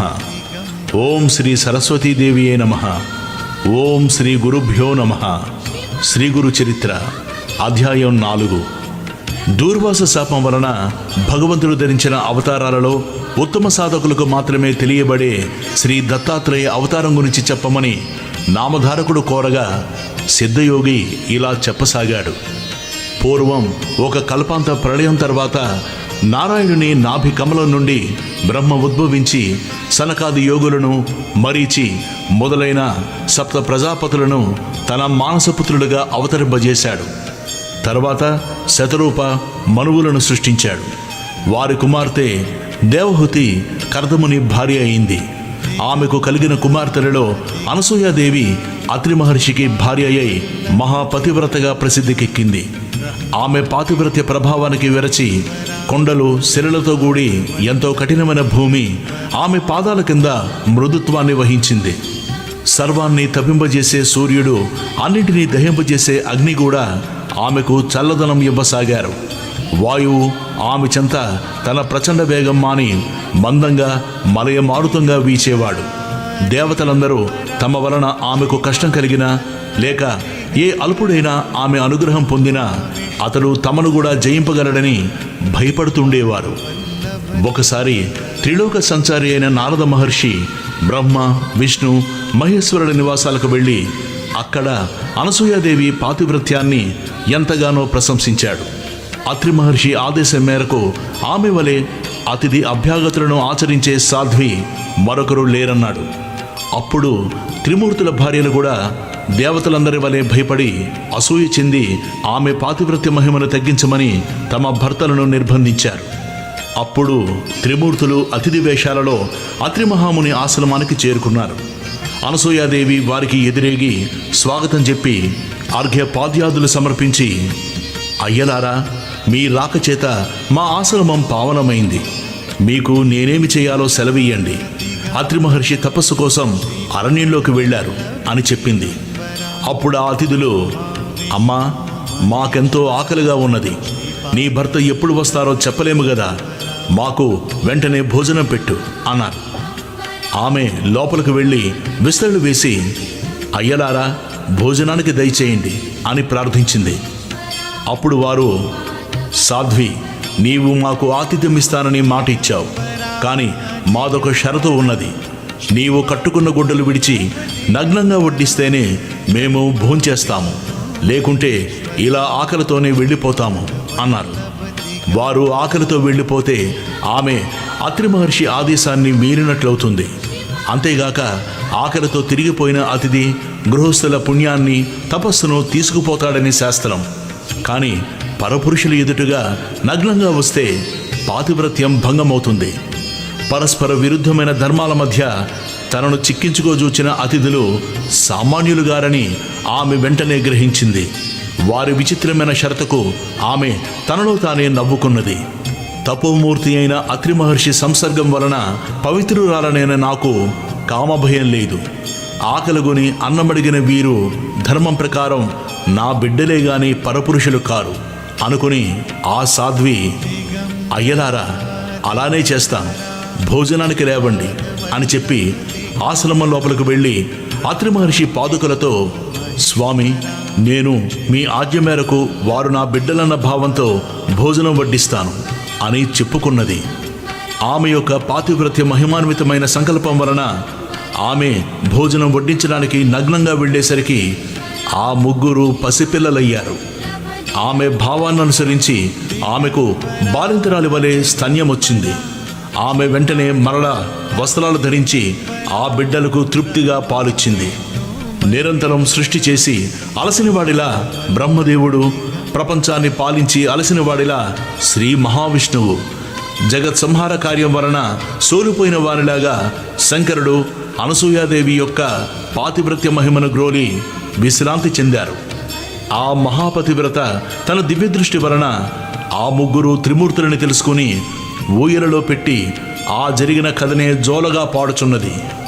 ఇంతలో అత్రి మహర్షి వచ్చి ఆమె నుండి సర్వము తెలుసుకుని ఊయలలోని త్రిమూర్తులను దర్శించి ఆ రూపాలలో ప్రకటమైన పరమాత్మను ఇలా స్తుతించాడు. ఓ మహావిష్ణు, నీవు సృష్టి స్థితి లయకారకుడవు, జగత్సాక్షివి, విశ్వమయుడవు, విశ్వధారుడవు. ఓ పరమేశ్వర, నీవు సహజంగా ఒక్కడివే అయినా నీ లీల చేత త్రిమూర్తులుగా మారి క్రీడిస్తున్నావు. వాస్తవానికి ఈ జగత్తు నీకంటే వేరుగాకపోయినా మసగ చీకటిలోని త్రాడు దానిని భిన్నమైన పాముగా గోచరించినట్లు నేను నాది అనే మాయతో కూడిన భావన వలన నీకంటే 1000 రెట్లు జీవులకు గోచరిస్తున్నది. ఊయలలోని పిల్లలు హాయిగా నిద్రపోతున్నారు. త్రిమూర్తులు ఆ స్తోత్రానికి తృప్తి చెంది తమ నిజరూపాలతో కూడా ప్రత్యక్షమై వరం కోరుకోమన్నారు. అప్పుడు ఆయన సాభిప్రాయంగా భార్య వైపు చూస్తూ, సాధ్వి, వీరు మనస్సు చేత కూడా పొందడానికి వీలుగాని వారు, అయినా నీ భక్తి వలన ఇలా వచ్చారు. నీ అభిష్టమేమిటో నివేదించుకో అన్నాడు. అనసూయాదేవి, స్వామి, ఈ సృష్టి యొక్క వికాసం కోసమే మీరు భగవంతుని చేత సృష్టించబడ్డారు కదా, కనుక ఈ 3 మూర్తులుగా ప్రత్యక్షమైన వీరిని పుత్రులుగా పొంది మీ అవతార కార్యం నెరవేర్చుకోవడమే నా అభిష్టము అన్నది. అత్రి మహర్షి సంతోషించి, మీరు మాకు పుత్రులుగా పుట్టి మమ్ముద్ధరించండి అని కోరాడు. అప్పుడు వారు, మహర్షి, మమ్ము నీకు సంపూర్ణంగా దత్తం చేసుకున్నాము అన్నారు. ఆ పతివ్రత ప్రభావం చేత త్రిమూర్తులు అత్రి కోరిన వరమును గ్రహించి తమ లోకాలకు వెళ్ళి వారి భార్యలను కలుసుకున్నారు. తర్వాత అత్రి అనసూయలకు 3 పుత్రులు కలిగారు. సద్గురువైన అత్రి మహర్షికి ఆత్మసమర్పణ చేసుకుని సేవించిన ఫలితంగా తనకు వ్రతభంగం చేసి శపించడానికి వచ్చిన త్రిమూర్తులను బిడ్డలుగా పొందింది అనసూయాదేవి. తర్వాత అత్రి మహర్షి బాలవిష్ణుమూర్తికి దత్తుడని, దర్శనం మాత్రం చేత అందరి హృదయాలను ఆహ్లాదాన్నిచ్చే బ్రహ్మదేవునికి చంద్రుడని, ప్రళయకర్త అయిన రుద్రుడికి దూర్వాసుడని నామకరణం చేశాడు. ఈ 3 అత్రి యొక్క సంతానం గనక వీరిని ఆత్రేయుడని, దత్తుణ్ణి దత్తాత్రేయుడని వ్యవహరిస్తారు. ఈయనే సాక్షాత్తు పరమేశ్వరుడు, శృతులకు కూడా అందని సచ్చిదానంద స్వరూపుడు, మానవులకు అభిష్టాలు నెరవేర్చే యోగము జ్ఞానము ప్రసాదించేవాడు. స్మరించిన తక్షణంలోనే అనుగ్రహిస్తూ సర్వత్రా సంచరిస్తుంటాడు. దూర్వాసుడు మిక్కిలి కోప స్వభావం కలవాడైనా ఆయన కోపం కూడా లోకానికి కళ్యాణమే చేకూర్చింది. చంద్రుడు సర్వజీవులను పోషిస్తుంటాడు. తర్వాత బ్రహ్మ, చంద్రుడు, శివుడు, దూర్వాసులు తమ దివ్యాంశాలను దత్తాత్రేయుని యందుంచి తల్లి అనుమతితో తపస్సుకు వెళ్ళిపోయారు. నామధారక, అలనాటి దూర్వాస శాపం వలనే పరమాత్మ అయిన శ్రీదత్తుడు శాశ్వతంగా భూమి మీద సంచరిస్తూ భక్తులను అనుగ్రహిస్తుంటాడు. అసలు ఆయన అవతరించేదే అందుకు. స్థూల దృష్టికి అలా కనిపించిన నిజానికి ఇతర అవతారాలు తమ కార్యం తీరగానే శరీరాలు త్యాగం చేసి వైకుంఠానికి వెళ్ళిపోయినట్లు భగవంతుడు ఈ దత్తావతారాల్లో చెయ్యడు. శ్రీరాముడు రావణాది రాక్షస సంహారం కోసము, శ్రీకృష్ణుడు దుర్యోధనాది దుష్టులను సంహరించి భూభారం తగ్గించడానికి అవతరించారు. ఆ కార్యాలు తీరగానే ఆ ఇద్దరు తమ శరీరాలు వదిలేశారు. కానీ సర్వజనోద్ధరణమనే దత్తావతార కార్యం సృష్టి ఉన్నంత వరకు కొనసాగవలసిందే. కనుక దత్తస్వామి అవతార త్యాగం చేయకుండా నిత్యము భూమిపై సంచరిస్తుంటాడు. శ్రీ దత్తాత్రేయుడే ఆది గురువు. పూర్వం భగవంతుడు మత్స్య కూర్మ రూపాలలో అవతరించాడు. అలాగే ఈ కలియుగంలో కూడా ఇప్పటికి 2 సార్లు అవతరించాడు. కలియుగంలో అజ్ఞానులకు గోచరం కాకపోయినా ఆ 2 అవతారాలు ఇప్పటికీ కూడా భక్తుల అభిష్టాలు నెరవేరుస్తున్నారు. ఇతర యుగాలలో కర్మచేత తప్ప సిద్ధించిన పుణ్యం ఈ కలియుగంలో పరిమిత కాలంలో సత్సంకల్పం చేతనే సిద్ధిస్తుంది. కనుక ఇట్టి కలియుగంలో జన్మించి బుద్ధిపూర్వకంగా శ్రీగురుణ్ణి ఆరాధించి తరించడమెంతో సులభం.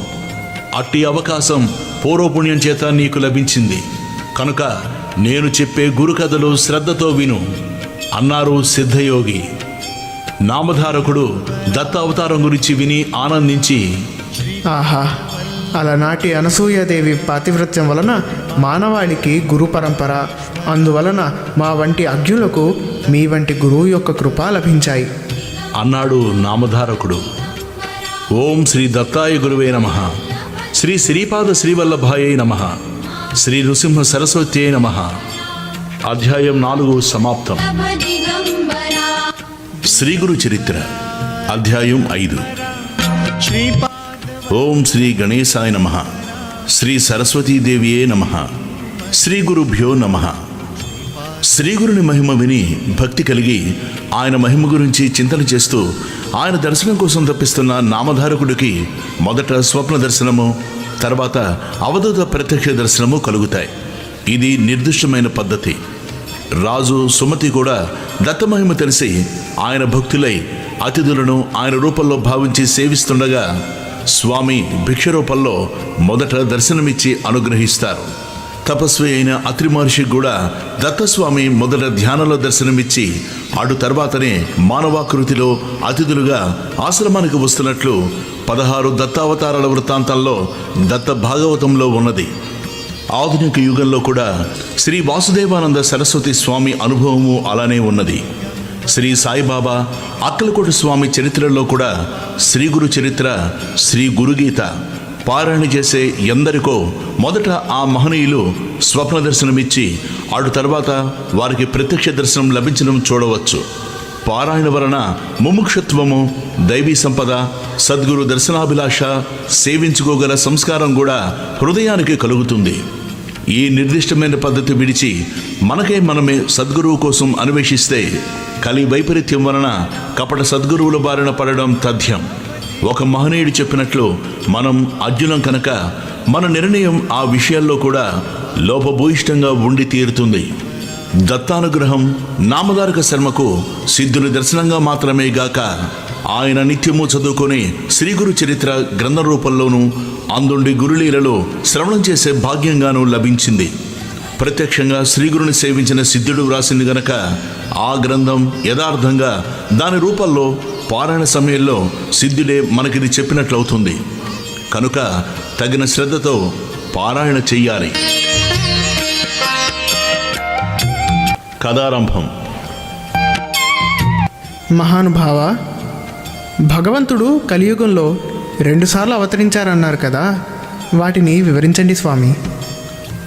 అతని శ్రద్ధాభక్తులకు సంతోషించి సిద్ధుడిలా చెప్పాడు. మంచిది. ఆ కథలు వినడం వలన నీకెంత ప్రయోజనమో అవి చెప్పడం వలన నాకు అలాంటి ప్రయోజనమే కలుగుతుంది. కనుక చెబుతాను, శ్రద్ధగా విను. ధర్మాన్ని, ధర్మాత్ములను రక్షించి దుష్టుల దౌష్ట్యాన్ని రూపుమాపడానికే భగవంతుడు తన లీల చేత మానవ రూపంలో అవతరిస్తుంటాడు. ఈ కలియుగంలో కూడా అలానే. ఇప్పుడు మనం కూర్చున్న గంధర్వపురానికి తూర్పు దిక్కున దూరంగా పవిత్ర గోదావరి సమీపంలో ఉన్న పిఠాపురం అనే అగ్రహారంలో ఆయన అవతరించారు. పిఠాపురంలో అప్పలరాజు శర్మ, సుమతి అనే పుణ్య దంపతులు ఉండేవారు. వారు బ్రాహ్మణులు, ఆపస్తంభ శాఖకు చెందినవారు, దత్తభక్తులు. వారికి ఎందరో పిల్లలు పుట్టారు గాని అందరూ చనిపోగా 2 మాత్రమే బతికారు. వారిలో ఒకడు కుంటివాడు, మరొకడు గుడ్డివాడు. తర్వాత కూడా 2 పిల్లలు పుట్టి చనిపోయారు. నిత్యము భిక్షకై వచ్చేవారని శ్రీ దత్తరూపులుగా భావించి వారు భిక్ష సమర్పించేవారు. ఒక అమావాస్య నాడు వారింట్లో బ్రాహ్మణుల్ని పిలిచి శ్రాద్ధకర్మ ప్రారంభించారు. అలాంటి రోజున బ్రాహ్మణ భక్తులు భోజనం చేయకముందు మరెవరూ భోజనం చేయరాదని శాస్త్రం. కానీ ఆనాడు బ్రాహ్మణులకు భోజనం వడ్డించక ముందే వారింటికి దండకమండలు ధారి అయిన ఒక సన్యాసి వచ్చి భిక్ష కోరాడు. శ్రాద్ధ కలాపాల్లో నిమగ్నుడై ఉన్న ఇంటి యజమానికి ఆ సంగతి తెలియదు. ఇల్లాలైన సుమతి ఆ వచ్చిన సంయమేంద్రుడు శ్రాద్ధభోక్తుడైన పరమేశ్వరుడేనని, తమ కులదైవమైన శ్రీ దత్తాత్రేయుడేనని విశ్వసించి ఆయనకు భిక్ష ఇచ్చింది. ఆమె భక్తి విశ్వాసాలకు సంప్రీతుడైన ఆ యతీంద్రుడు యథార్థమైన తన దత్తాత్రేయ ఎన్ని వేల నాలుకలైనా సరిపోవు. 2 చేతులలో శంఖచక్రాలు, 2 చేతులలో డమరు, త్రిశూలాలు, మిగిలిన 2 చేతుల్లోనూ జపమాల, కమండలాలు ధరించి 6 బాహువులతో 3 ముఖాలతో స్వామి వెలిగిపోతున్నాడు. వెండి కొండవలే తెల్లని కాంతితో ఆయన మూర్తిభవించిన శుద్ధసత్వమా అన్నట్లు ప్రకాశిస్తున్నాడు. ప్రపంచంలోని దీనుల్ని ఉద్ధరించడానికి 6 చేతులు చాలక అనేకమైన బాహువులే ఆయన శిరస్సు నుండి వచ్చాయా అన్నట్లు ఆయన జటాజూటం నుండి జుట్టు పాయలుగా వేలాడుతున్నది. ఆ తల్లి సుమతీదేవి తన జన్మ సార్థకమయ్యేలా ఆ అమృతమూర్తిని ఒడలెల్లా కళ్ళు చేసుకుని ఆ కన్నులతోనే పానం చేయసాగింది. అప్పుడా కరుణాకరుడు, తల్లి, అచంచలమైన నీ విశ్వాసానికి సంప్రీతుడినయ్యాను. శ్రాద్ధ బ్రాహ్మణుడు భోజనం చేయకముందే నేను పరమేశ్వరుడు అన్న విశ్వాసంతో భోజనం పెట్టావు. నీ అభిష్టమేమిటో చెప్పు, నేను తప్పక నెరవేర్చగలను అన్నాడు.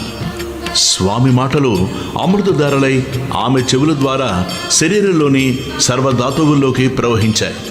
జగన్మోహనమైన శ్రీ దత్తాత్రేయ స్వామి దర్శనంతో ఆమె కన్నులు ఆయన యొక్క అమృత వాక్కులు వినడం వలన ఆమె చెవులు బ్రహ్మవాక్కులైన వేదాలను వినిన ఋషి సత్తముల చెవుల వలె పరమ పావనమయ్యాయి. ఆమె కృతజ్ఞతతో, పరమాత్మ, యోగులను కూడా ముగ్ధులను చేసేలా దర్శనమిచ్చావు. అంతేగాక నా చేతి అన్నం స్వీకరించావు. ఎంతకంటే నాకేమి కావాలి? నేను ధన్యురాలను. ఈనాటి శ్రాద్ధ దేవతలైన మా పితృదేవతలు కూడా ధన్యులయ్యారు. నీవు భక్తుల కోరిక లీడేర్చే కల్పవృక్షానివి. నీవు నన్ను తల్లి అని సంబోధించావు కనుక నేను ప్రత్యేకంగా నిన్ను వరమడగవలసిన పని లేదు. నీవిచ్చిన మాటను నిలుపుకో చాలు అన్నది. భక్తి శ్రద్ధల వలన జాగృతమైన ఆమె బుద్ధిశక్తికి ఆశ్చర్యచకితుడైన శ్రీ దత్తాత్రేయ స్వామి ఇదివరకు అత్రి మహర్షి అడిగినట్లే ఈమె కూడా లోకానుగ్రహార్థమైన కోరికే కోరుతున్నది అనుకున్నాడు. ఆయన, అమ్మా, నాతో సమానుడైన పుత్రుడే నీకు జన్మిస్తాడు. కానీ నీవు పుత్ర వ్యామోహంతో అతని మాటను పట్టించుకొనక నీవు చెప్పినట్లే అతడు చేయాలని నిర్బంధించకూడదు. అతడు చెప్పినదే అక్షరాల అమలు జరపాలి అన్నారు. ఆ దర్శనంతో మరింత నిశ్చితమైన బుద్ధిశక్తి కలిగిన ఆమె, స్వామి, నేను మానవ మాతృరాలిని. నాకు పుత్ర వ్యామోహం కలగడం సహజం. అది లేక మాతృవాంఛ పరిపూర్ణమయ్యేదెలా? కనుక పుత్రుడు జన్మించాక సమయానుకూలంగా అట్టి వివేకాన్ని నీవే అనుగ్రహించాలి అని ప్రార్థించింది. ఆమె సమయస్ఫూర్తికి మెచ్చి దత్తస్వామి నవ్వి ఆశీర్వదించి అంతర్హితులయ్యారు. సుమతీదేవి ఆనంద పారవశ్యంతో ఇంటి లోపలికి వెళ్ళి పితృ శ్రాద్ధాది కార్యకలాపాలు కొనసాగిస్తున్న భర్తను పక్కకు పిలిచి, స్వామి, నేనీనాడు ఒక అపరాధం చేశాను. చేసిన అపరాధం చెబితే దోషం పోతుంది. శ్రాద్ధ బ్రాహ్మణులు ఇంతవరకు భోజనం చేయలేదు కదా. కానీ ఇప్పుడే ఒక సన్యాసి వచ్చి భిక్షమడిగాడు. ఆయనే యజ్ఞపతి. శ్రాద్ధ ఫలభోక్త అయిన శ్రీ దత్తాత్రేయ స్వామి అని భావించి భిక్ష ఇచ్చాను. ఆయన సంతోషించి తన నిజరూపమైన దత్తాత్రేయ స్వామిగా దర్శనమిచ్చారు అని చెబుతుంటే ఆమె శరీరం రోమాంచితమై, కంఠం గద్గదమై, కన్నులు ఆనంద బాష్పాలతో నిండాయి. ఆ మాటలు విన్న రాజు శర్మ ఆమె ముఖంలో తాండవిస్తున్న ఆనంద పారవస్యానికి ఆశ్చర్యచకితుడై సంతోషంతో, సాధ్వి, మనము బ్రాహ్మణులకు భోజనం పెట్టి ఆ శ్రాద్ధ కర్మను యజ్ఞభోక్తి అయిన విష్ణువుకే కదా అర్పిస్తాం. అటువంటప్పుడు నీవు పెట్టిన భిక్ష భగవంతుడే స్వయంగా గ్రహించాడంటే అది మన మహద్భాగ్యం. అది కేవలం నీ విశ్వాస ఫలమే. నీవు చేసిన ఈ మంచి కార్యం వలన నీవేగాక అందరము కృతార్థులమయ్యాం. శ్రీ దత్తాత్రేయ స్వామి మధ్యాహ్న సమయంలో అనేక రూపాలలో భక్తులను ఉద్ధరించడానికై అతిథి వలె సంచరిస్తుంటాడని విన్నాం. ఆచరణలో జరిగిన లోపం వలన అతిథి ఆకలితో తిరిగిపోతే సాక్షాత్తు ఆ శ్రీహరి తిరిగిపోయినట్లు నీవు చేసిన పని ఎంతో కళ్యాణకరమైనది అని ప్రశంసించాడు. అప్పుడా పరమసాధ్వి తనకు స్వామి వరమిచ్చిన సంగతి వివరంగా చెప్పింది. రాజు శర్మ ఆనందభరితుడై, కళ్యాణి, నీవు మన వంశానికి ప్రపంచానికి కూడా మంగళకరమైందే కోరావు. నేను ధన్యుణ్ణి అని ఆమెను మనసారా అభినందించి మిగిలిన శ్రాద్ధ కలాపాన్ని యథావిధిగా పూర్తి చేశాడు. త్వరలోనే ఆ సతీమ తల్లి సుమతీదేవి గర్భం ధరించి ఒక భాద్రపద శుక్ల చతుర్థి నాడు ఉదయం శుభముహూర్తంలో కాలాతీతుడు, పుట్టుక లేనివాడు అయిన భగవంతునికి పుట్టుకనిచ్చింది. దైవజ్ఞులు ఆ శిశువు యొక్క జన్మలగ్నము, గ్రహస్థితి గణించి సాక్షాత్తు కల్పవృక్షమే వారింట వెలిసిందని, సాక్షాత్తు దత్తాత్రేయుడే అవతరించాడని అన్నారు. రాజు శర్మకు కలిగిన అదృష్టాన్ని పూర్వం అత్రి మహర్షికి ప్రాప్తించిన మహద్భాగ్యంతో పోల్చారు. ఆ శిశువు పాదాలలో దివ్య చిహ్నాలు మొదలగునవి శుభలక్షణాలతోనూ అప్రతిమాన తేజస్సుతోనూ ప్రకాశిస్తుండడం వలన అతనికి శ్రీపాదుడు అని నామకరణం చేశారు. నామధారక అది కలియుగంలో శ్రీ దత్తాత్రేయ స్వామి యొక్క మొదటి అవతారం. పుట్టినది మొదలు శ్రీపాద స్వామి శుక్లపక్ష చంద్రుడిలాగా అందరికీ ఆహ్లాదాన్ని అందిస్తూ, ఆనందం చిందిస్తూ, ముద్దులు మూటగడుతూ పెరిగి 8 ఏండ్ల వాడయ్యాడు. అతడి ముద్దు ముచ్చటలు తల్లిదండ్రులేగాక ఆ ఊరి వారందరూ తనివితీరా అనుభవించారు. అతని పాదస్పర్శతో ఆ ఊరు, అతని జననము, బాల్య జీవితాల వలన ఆ పవిత్ర గోదావరి ప్రాంతము ఎంత ధన్యత పొందాయో చెప్పతరమా. 8వ ఏట అతని తల్లిదండ్రులు ఒక శుభముహూర్తంలో అతనికి ఉపనయనం చేశారు. సామాన్యంగా అటు తర్వాత వటువును తగిన గురువు వద్ద అధ్యయనం చేయిస్తే గాని వేదం రాదు. కానీ ఈ శ్రీపాద స్వామి తనకు ఉపనయనమైన మరుక్షణమే శిష్యులకు వేద పాఠాలు చెప్పి వెనుక శ్రీ దత్తాత్రేయ స్వామి సుమతీదేవికి ఇచ్చిన మాట యథార్థమని నిరూపించుకున్నాడు. ఇది ఆ భగవంతునికి తప్ప వేరొకరికి సాధ్యమా? ఇలా శ్రీపాదుడు 16 ఏండ్ల ప్రాయం గలవాడయ్యాడు. ఇంతలో రాజు శర్మ తన కుమారునికి వివాహం చేయాలని కన్యాన్వేషణ చేయసాగాడు.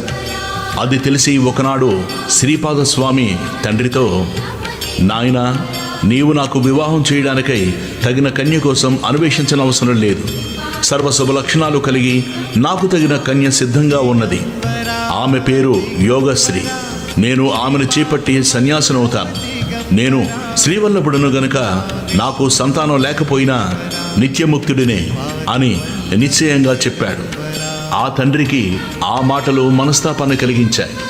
కన్నులు నీరు కారుతుంటే రాజు శర్మ గద్గద స్వరంతో పెళ్ళుబుకుతున్న పుత్ర వ్యామోహంతో స్వామితో ఇలా వాపోయాడు. అబ్బాయి, నీవు గనక సన్యసించి మా దగ్గర లేకపోతే మేము నీటి నుండి బయటపడిన చేప పిల్లల వలె శోకముతో విలవిలలాడి మరణిస్తాం. నీవు సాక్షాత్తు పరమేశ్వరుడివే అయినా మా పుణ్యం వలన మా బిడ్డవై జన్మించావు. అట్టి నీవు తల్లిదండ్రుడివైన మమ్ములను శోకసాగరంలో ముంచి వెడలిపోవడం ఉచితమేనా? భగవంతుడవు, ధర్మగోప్తవు, ధర్మరక్షకుడు అయిన నీవే పుత్ర ధర్మాన్ని నిర్వహించుకుంటే ఎలా? నామధారక, ఈ దంపతులకు శ్రీపాదస్వామియేగాక కుంటివాడు, గుడ్డివాడు అయిన మరి 2 కొడుకులున్నారు గదా. రాజు శర్మ ఆ 2 శ్రీపాదస్వామి వద్దకు తెచ్చి, నాయన, నిన్ను స్మరించడం చేతనే సంసార బంధం తొలగిపోతోంది. కానీ అవిటివారైన నీ సోదరులిద్దరినీ చూసినప్పుడు మాత్రం మాకు మరలా ఈ సంసార బంధాలు పెనవేసుకుంటాయి. వీరితో మా గతి ఏమి అని దుఃఖించాడు. సుమతీదేవి కూడా పొరలుకొస్తున్న దుఃఖం అణుచుకుంటూ శ్రీపాదుని సమాధానం కోసం ఎంతో ఆర్తితో ఎదురు చూచింది. వారి బాధను గుర్తించిన శ్రీపాద స్వామి అన్నలిద్దరినీ తన అమృత హస్తంతో స్పృశించాడు. సంజీవిని స్పర్శ చేత చనిపోయిన వారికి ప్రాణముచ్చినట్లు స్వామి స్పర్శ చేత తక్షణమే వారిద్దరూ పాద నేత్రవంతులై సుందర సుకుమారమైన రూపాలతో ప్రకాశించసాగారు. సర్వతంత్ర స్వతంత్రుడు, సకల జగన్నియామకుడు అయిన భగవంతుని మహిమకు సాధ్యాసాధ్యాలు లేవు. ఈ అద్భుత సన్నివేశం కన్నులారా చూసిన ఆ తల్లిదండ్రులకు శ్రీపాదుడు కేవలం తమ పుత్రుడన్న భ్రాంతి పటాపంచరైంది. అతడు లేని చోట లేదు గనక అతడు తమ దగ్గర లేకుండా పోతాడన్న వ్యామోహం అంతరించింది. ఈ ప్రపంచమంతా తన సంతానమే అయిన ఆ ప్రభువును తమ పుత్రుడిని భ్రమించి ఎంట కట్టిపెట్టుకోవడం అపరాధమని తోచి సుమతీదేవి స్వామినిలా ప్రార్థించింది. ప్రభు, నీవు నా పుత్రుడు అని భ్రమించాను. నీకు పాలిచ్చి పెంచడం వలన నీవు సర్వలోకాలను పాలించే జగన్మాతకు ప్రభు అన్న సంగతి మరిచాను. అనంతకోటి బ్రహ్మాండాలు నీ అందే ఇమిడి ఉన్నాయి. నా భ్రాంతి తొలగించు. దిగంబరా అప్పుడు ఆయన తన యథార్థ రూపాన్ని తల్లికి మరొకసారి దర్శింపజేశాడు. ఆ దివ్య మనోహర మంగళ సుకుమార సుందరమూర్తి ఆమె చూస్తుండగానే కోటి సూర్యుల కాంతితో, కోటి చంద్రుల చల్లదనంతో, చూచేవారి దేహాలలోని ప్రతి అణువును అమృతంతో ముంచివేసేలా దర్శనమైంది. అప్పుడు స్వామి అన్నాడు, అమ్మా, నీవిప్పుడు దర్శించిన రూపాన్ని నిరంతరము ధ్యానిస్తుండు. త్వరలో నీవు ఆ అజ్ఞానాంధకారాన్ని దాటి నా సాయుధ్యం పొందగలవు. ఈ కొడుకులిద్దరూ నూరేండ్లు సుఖంగా జీవించి మిమ్మలను భక్తితో సేవిస్తారు. వీరికి విద్య, సంపద, కొడుకులు, మనుమలు అన్నీ పుష్కలంగా సమకూరుతాయి. వీరు కూడా లోకవంద్యులవుతారు. ఆ సోదరులిద్దరూ శ్రీపాదస్వామిని భక్తితో స్తుతిస్తుంటే వారితో ఆయన, మీరు తల్లిదండ్రుల్ని ప్రత్యక్ష దైవాలుగా భావించి సేవించి తరించండి, నేను సన్యసించాలి అని చెప్పి తన తల్లిదండ్రులకు ముమ్మారు ప్రదక్షిణం చేసి వారి అనుజ్ఞ తీసుకుని వెంటనే సన్యసించి పాదచారి అయి ద్వారక, కాశీ, బృందావనం మొదలైన క్షేత్రాలు దర్శిస్తూ బదిలీ వెళ్ళి అటు తర్వాత గోకర్ణ క్షేత్రానికి చేరాడు. అక్కడ మహాబలేశ్వరలింగ రూపంలో సాక్షాత్తు శంకరుడే నివసిస్తుంటాడు. ఆ లింగాన్ని ప్రతిష్ఠించిన వారు గణేశ్వరుడు. ఆ క్షేత్రం సజ్జనులకు నెలవు. అందువలనే ఆ క్షేత్రాన్ని, సజ్జనులను ఉద్ధరించడానికే శ్రీపాదస్వామి అక్కడికి వెళ్ళారు అని సిద్ధుడు చెప్పారు. ఓం శ్రీ దత్తాయ గురువే నమః, శ్రీ శ్రీపాద శ్రీవల్లభాయ నమః, శ్రీ నృసింహ సరస్వత్యై నమః. श्रीपादवल्लभ दिगं శ్రీ గురు చరిత్ర అధ్యాయం 6. महेश्वरा श्रीपाद ఓం శ్రీ గణేశాయ నమః. ఓం శ్రీ సరస్వతీదేవియే నమః. ఓం శ్రీ గురుభ్యో నమః. ప్రస్తావన: సూక్ష్మరూపి అయిన జీవుడు మాతృగర్భంలో ప్రవేశించి తల్లి శరీరం చేత సంపాదించబడిన అన్నరసంతో తన దేహం నిర్మిస్తాడు. తర్వాత దానిని కేంద్రంగా తీసుకొని తన జీవనాన్ని సాగిస్తాడు. అలానే కేవలం చైతన్య స్వరూపుడైన పురుషుడు ప్రకృతి సహాయంతో ఈ సృష్టి రచన చేస్తాడు. అలా ఏర్పడిన మానవ దేహంలోని కొన్ని కీలక స్థానాలలో ప్రాణశక్తి ప్రత్యేకంగా కేంద్రీకృతమై ఉన్నట్లే ఈ భూమి మీద కూడా కొన్ని క్షేత్రాలు ప్రత్యేకమైన ఆధ్యాత్మిక శక్తి కేంద్రాలుగా ఏర్పడతాయి. వాటిని పుణ్యక్షేత్రాలంటాం. ఆయా శరీర కేంద్రాలలో రక్త కణాల ద్వారా శరీరగత ధాతువులన్నీ వాటి మాలిన్యాన్ని పరిత్యజించి పవిత్రమైనట్లు భూమి మీద మానవాళి కూడా ఆ క్షేత్రాలను దర్శించి పవిత్రులవుతారు. నిరంతరం ఇట్టి క్రియ జరగడం వలన శరీరగత కేంద్రాలు కాలగతిలను సంచరించి మిగిలిన శరీరమంతటిలాగే శిథిలమవుతూ ప్రాణశక్తి చేత మరల పునరుజ్జీవనం చేయబడుతూ ఉంటాయి. అలానే అసంఖ్యాకులైన మానవులను ఆధ్యాత్మికంగా పరిశుద్ధం చేసే పుణ్యక్షేత్రాలు కూడా కాలగతిలో మరణమవుతాయి. అప్పుడు సిద్ధపురుషులు వాటిని దర్శించి పునరుజ్జీవనం చేస్తారు. తీర్థ కురుత్వంతి తీర్థాన్ని, తీర్థత్వాన్ని పునఃప్రతిష్ఠిస్తారు అని శాస్త్రాలు చెబుతాయి.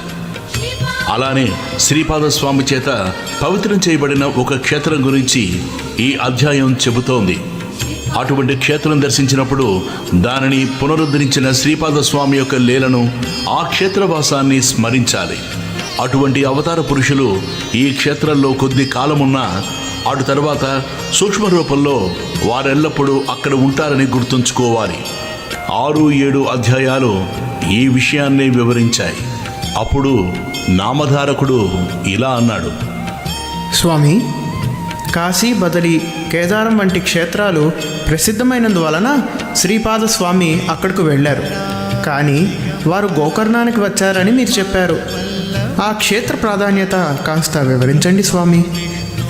దానికి సిద్ధుడిలా చెప్పారు: పూర్వం రావణాసురుడి తల్లి కైకసి కైలాసాన్ని పొందగోరి నిత్యము మట్టితో చేసిన శివలింగాన్ని పూజిస్తుండేది. బలగర్వితుడైన రావణుడు అది చూచి శంకరునితో కూడా కైలాస పర్వతాన్ని తెచ్చి తన తల్లికి సమర్పించాలనుకున్నాడు. అతడు అక్కడికి వెళ్ళి తన శక్తినంతా ప్రయోగించి ఆ పర్వతాన్ని నెత్తికెత్తుకున్నాడు. అప్పుడు భూమి కంపించిపోయింది. లోకాలన్నీ అకాల ప్రళయంలో నశిస్తాయని తలచి అట్టి ఆపదను నివారించమని పార్వతీదేవి శివుణ్ణి ప్రార్థించింది. శివుడు రావణాసురుణ్ణి కైలాస పర్వతం కింద అణిగిపోయేటట్లు తొక్కాడు. అప్పుడు రావణుడు ప్రాణాపాయంలో పడి దీనాతి దీనంగా శంకరుణ్ణి ధ్యానించాడు. కరుణా సముద్రుడైన కైలాసపతి అతని ధ్యానానికి ప్రసన్నుడై రావణుణ్ణి లేవనెత్తాడు. అప్పుడు రావణుడు రాగయుక్తంగా సుస్వరంగా మధుర గానం చేశాడు. మనోహరమైన అతని గానానికి ప్రీతి చెందిన శంకరుడు అతనిని వరం కోరుకోమన్నాడు. అప్పుడు ఆ రాక్షసరాజు, దేవా, బంగారంతో చేయబడిన నా లంకాపురం వంటిది ఇంకెవరికి లభించేది కాదు. సాక్షాత్తు లక్ష్మీదేవియే నాకు దాసి, చతుర్ముఖుడైన బ్రహ్మే నా జ్యోతిష్కుడు, యమధర్మరాజు నా సేవకుడు, సర్వదేవతలు నా పరిచారకులు. అటువంటి నాకు ఎక్కడ ఏది దుర్లభం కాదు. ఇప్పుడు నా తల్లి కోరిక ప్రకారం కైలాస పర్వతాన్ని తీసుకుపోదామని వచ్చాను. శంకర, నీవు వరమీదలుచుకుంటే నేను ఈ కైలాసాన్ని నీతో సహా లంకకు తీసుకుపోయేలా అనుగ్రహించు అని కోరాడు. అప్పుడు కైలాసపతి, రావణ, ఈ కైలాస పర్వతంతో ఏమి సాధిస్తావు? దానిని మించిన నా ఆత్మలింగం ప్రసాదిస్తాను. దీని వలన నీవు నా అంతటివాడవుతావు. నీ లంకా నగరమే కైలాసం అంతటి శ్రేష్టమవుతుంది అని అతనికి ఆత్మలింగం అనుగ్రహించాడు. దానిని తీసుకుని సంతోషంతో రావణుడు లంకకు బయలుదేరాడు. ఇదంతా చూసిన నారదుడు ఈ వృత్తాంతం బ్రహ్మకు, విష్ణువుకు విన్నవించాడు. ఆ ముగ్గురు శివుని దగ్గరకు వెళ్ళి, ఎంత పని చేశావు? రావణుడికి ఆత్మలింగం ఎందుకు ఇచ్చావు?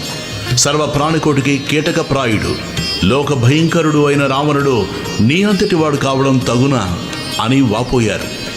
అప్పుడు శంకరుడు అతని గానానికి పరవశించి ఆత్మలింగం ఇచ్చాను. వాడు ఇప్పటికీ ఇంకా లంక చేరి ఉండడు, ఉపాయం ఆలోచించు అని విష్ణువుతో చెప్పాడు.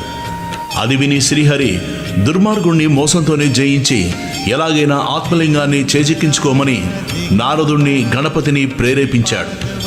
అప్పుడు దేవర్షి అయిన నారదుడు మనోవేగంతో రావణుని వద్దకు పోయి, రావణ, ఎక్కడి నుండి వస్తున్నావు? ఎక్కడికి పోతున్నావు అన్నాడు. రావణుడు శివుడి ప్రసన్నం చేసుకుని ఆత్మలింగాన్ని పొంది లంకకు పోతున్నాను అని దానిని చూపాడు. రావణుణ్ణి మాటలతో ఏమార్చాలని నారదుడు, రావణ, పూర్వముఖ భయంకరమైన జంతువు అడవి దున్నులన్నిటినీ చంపుతుండేది. త్రిమూర్తులు దానిని వేటాడి సంహరించి దాని కొమ్ములలో నుంచి తలా ఒక లింగము తీసుకొచ్చారు. ఆ లింగాలనే వారు తమ ఆత్మలింగాలుగా భావించారు. ఈ లింగం తత్సంబంధమైంది కాబోలు. ఈ శివలింగం ఎంతో పవిత్రమైంది, సాక్షాత్తు శివ సాయుధ్యం ప్రసాదించగలదు అని దాని ప్రభావం వివరించబోయాడు. రావణుడు, మహర్షి, దీని ప్రభావం వినడానికి నాకిప్పుడు తీరిక లేదు, తొందరగా వెళ్ళాలి అన్నాడు. ఆ దేవర్షి, రావణ, సంధ్యా సమయం దాటిపోతున్నదే, నీవెలా వెడతావు అని అక్కడే కూర్చున్నాడు. ఇంతలో ఒక బ్రహ్మచారి వేషంలో గణపతి అక్కడికొచ్చాడు. అతనిని చూచి రావణుడు, నీవెవరు? ఎవరి పిల్లవాడు? ఎక్కడికి పోతున్నావు అని అడిగాడు. ఆ బ్రహ్మచారి, నేను ఉమాశంకరుల పుత్రుణ్ణి, నన్ను పోనివ్వు, నిన్ను చూస్తేనే నాకు భయమేస్తోంది అన్నాడు. అప్పుడు రావణుడు, ఓ బ్రహ్మచారి, నేను సంధ్యవార్చుకుని వచ్చే వరకు ఈ శివలింగాన్ని పట్టుకో. నాకు ఈ సహాయం చేస్తే నీకు సువర్ణమయమైన నా లంకాపట్టణం చూపిస్తాను. నీకిష్టమైతే అక్కడే హాయిగా ఉండవచ్చు అన్నాడు. ఆ వటువు, అమ్మో, ఇంత బరువైన శివలింగాన్ని నేనెంతసేపు మోయగలను? అయినా రాక్షస నివాసం చేత భయంకరమైన ఆ లంకాపురికి నేను రాను బాబు అన్నాడు. రావణుడు ఆ బ్రహ్మచారిని ప్రాధాయపడి శివుడిచ్చిన ఆత్మలింగాన్ని అతని చేతిలో పెట్టి సంధ్యోపాసనకై సమీపంలోని సముద్రం వద్దకు బయలుదేరాడు. ఆ బ్రహ్మచారి, రావణ, దీనిని మోయలేనప్పుడు ఎలుగెత్తి 3 సార్లు పిలుస్తాను. అప్పుడు నీవు రాకపోతే దీనిని ఇక్కడే స్థాపిస్తాను అన్నాడు. రావణుడు పక్కకు వెళ్ళిందే తడవుగా గణపతి అతనిని 3 సార్లు పిలిచి అతను రాని కారణంగా స్వర్గంలోని దేవతలందరూ చూస్తుండగా హరిని ధ్యానించి ఆ లింగాన్ని భూస్థాపితం చేశాడు. తరువాత రావణుడు తిరిగి వచ్చి పట్టరాని కోపంతో లింగాన్ని పెకిలింపజూశాడు. భూమి కంపించిందే గాని ఆ లింగం కొంచెమైనా కదల్లేదు. అందుకే దానికి మహాబలేశ్వర లింగం అని పేరొచ్చింది. అది ఆవు చెవి ఆకారాన్ని పోలి ఉండడం వలన ఆ క్షేత్రానికి గోకర్ణమని పేరొచ్చింది. నామధారక దానిని భూకైలాసం అనవచ్చు. అక్కడ శివుడు సపరివారంగా నివసిస్తాడు. అందుకే అది సజ్జనులందరికీ ఆశ్రయమైంది. అక్కడ దేవర్షులు కూడా నివసిస్తారు. ఆ క్షేత్రంలో దేవర్షులు, రాక్షసులు, మానవులు, చివరకు పశుపక్షాదులు కూడా శివుని అనుగ్రహం వలన తమ అభిష్టాలను పొందారు. అంత పవిత్రమైన క్షేత్రం వేరొకటి లేదు అన్నాడు సిద్ధయోగి. శ్రీ దత్తాయ గురువే నమః. శ్రీ శ్రీపాదవల్లభాయ నమః. శ్రీ నృసింహ సరస్వతి నమః. ఓం శ్రీ గణేశాయ నమః. శ్రీ సరస్వతీదేవియే నమః. శ్రీ గురుభ్యో నమః. శ్రీ గురు చరిత్ర అధ్యాయం 7. నామధారకుడు సిద్ధయోగికి నమస్కరించి, స్వామి, ఈ గోకర్ణ క్షేత్ర మహిమ ఇంకొంచెం విపులంగా వివరించండి. మన దేశంలో ఎన్నో పుణ్యతీర్థాలు ఉండగా శ్రీపాద స్వామి ఈ క్షేత్రాన్ని ఎందుకు ఆశ్రయించారో చెప్పండి స్వామి అని వేడుకున్నాడు. అప్పుడు సిద్ధయోగి ఇలా చెప్పారు. పూర్వం ఇక్ష్వాకు వంశంలో మిత్రసహుడను పేరుగల రాజు వేదమార్గ తత్పరుడై రాజ్యాన్ని ధర్మంగా పాలిస్తుండేవాడు. ఒకనాడతడు అడవికి పోయి క్రూర జంతువుల్ని వేటాడుతూ ఒకచోట భయంకరమైన ఒక రాక్షసుని చూచాడు. రాజు అతని మీద బాణాలు వేయడంతో ఆ రాక్షసుడు నేలకూలి ప్రాణాలు విడుస్తూ తన సోదరుని పిలిచి రాజుపై ప్రతీకారం తీర్చుకోమని ఆదేశించాడు. అతని సోదరుడు తన రాక్షసమాయ చేత ఒక సామాన్య మానవ రూపంలో రాజు వద్దకొచ్చి ఎంతో వినయంతో అతనికి సేవ చేయసాగాడు. ఒకరోజు ఆ రాజు తన ఇంట పితృశ్రార్థానికి వశిష్ఠాది మహర్షులను భోక్తలుగా ఆహ్వానించాడు. ఆనాడు ఆ కపట సేవకుడు వంటలో రహస్యంగా నరమాంసం కలిపాడు. భోజన సమయంలో వశిష్ఠ మహర్షి అది తెలుసుకుని రాజుపై కోపించి, రాజా, నీవు మాకు నిషిద్ధమైన నరమాంసం వడ్డించావు కనుక నీవు బ్రహ్మరాక్షసుడు అవుతావు అని శపించాడు. ఆ ముని తనను నిష్కారణంగా శపించినందుకు రాజు కోపించి ఆయనకు ప్రతిశాపం ఇవ్వబోతుంటే పతివ్రత అయిన అతని భార్య దమయంతి అడ్డుపడి గురువును శపించబోరడం మహాపాపమని హెచ్చరించి ఆ శాపజలాన్ని తన పాదాలపైనే పోసుకోమని ప్రార్థించింది. రాజు తన కోపాన్ని నిగ్రహించుకుని శాపకర్మ ఫలమైన ఆ పవిత్రమైన తన చేతిలోని జలాన్ని తన పాదాలపై పోసుకుని వశిష్ఠ శాపం వలన బ్రహ్మరాక్షసుడై పై కారణంగా కల్మషపాదుడనే పేరు గ్రహించాడు. అప్పుడు శాప విముక్తికై మహారాణి ప్రార్థించగా వశిష్ఠ మహర్షి జాలి చెంది, అమ్మా, నీ భర్తకు 12 సంవత్సరాల తర్వాత బ్రహ్మరాక్షసత్వం పోతుంది అని ఆశీర్వదించి తమ ఆశ్రమానికి వెళ్ళిపోయారు. అప్పటి నుంచి కల్మషపాదుడు ఘోరమైన ఆ అరణ్యంలో నివసిస్తూ అచ్చట క్రూర జంతువులను మనుషులను పట్టుకుని తింటుండేవాడు. ఒకసారి అతడు ఒక బ్రాహ్మణ శ్రేష్ఠిని చంపి తిన్నాడు. అందుక బ్రాహ్మణుని భార్య శోకంతో, నీకు వశిష్ఠ శాపం తీరి నీ పూర్వరూపం పొందాక నన్ను, నా భర్తను ఎడబాటు చేసిన పాపానికి భార్య సంగమం చేస్తే నశిస్తావు అని శపించింది. కొంతకాలానికి వశిష్ఠ శాపం నుండి విముక్తుడైన రాజు తన నగరంలో ప్రవేశించాడు. అతని రాకకై భార్య ఎంతో ఆతృతతో ఎదురు చూస్తున్నది. ఆమెను చూస్తూనే రాజు కన్నీటితో తనకు కొత్తగా సంక్రమించిన బ్రాహ్మణ పత్ని శాపం గురించి చెప్పాడు. భార్యాభర్తలిద్దరూ ఖిన్నులై ఆ శాప విముక్తికై తీర్థయాత్రలు చేశారు. మార్గమధ్యంలో వారు గౌతమ మహర్షిని దర్శించి తమ విషాదగాథ విన్నవించుకున్నారు. అది విని జాలి చెందిన గౌతమ మహర్షి, రాజా, భయపడవద్దు. పాపాలన్నిటినీ పారద్రోలి అభిష్టాలనిచ్చే పవిత్రమైన గోకర్ణ క్షేత్రముండగా బ్రహ్మహత్యా పాతకం నిన్నేమి చేయగలదు? ఆ క్షేత్రంలోని నీరంతా పుణ్యతీర్థమే. అక్కడ శిలలన్నీ శివలింగాలే.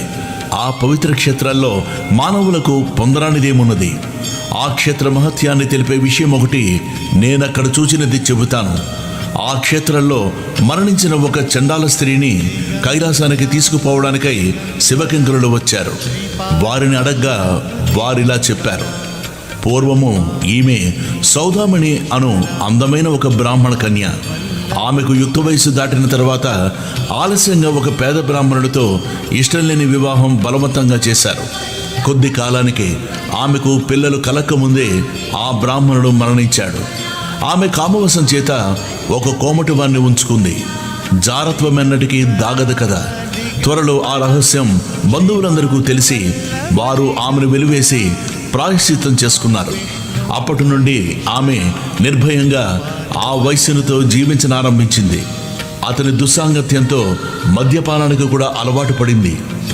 ఒకనాడు ఆమె కళ్ళు తాగిన మైకల్లో ఆవుదోడును ఒకదానిని మేక అనుకుని చంపి దాని తలను మరునాటికని దాచి మిగిలిన దేహాన్ని వండుకుని భుజించింది.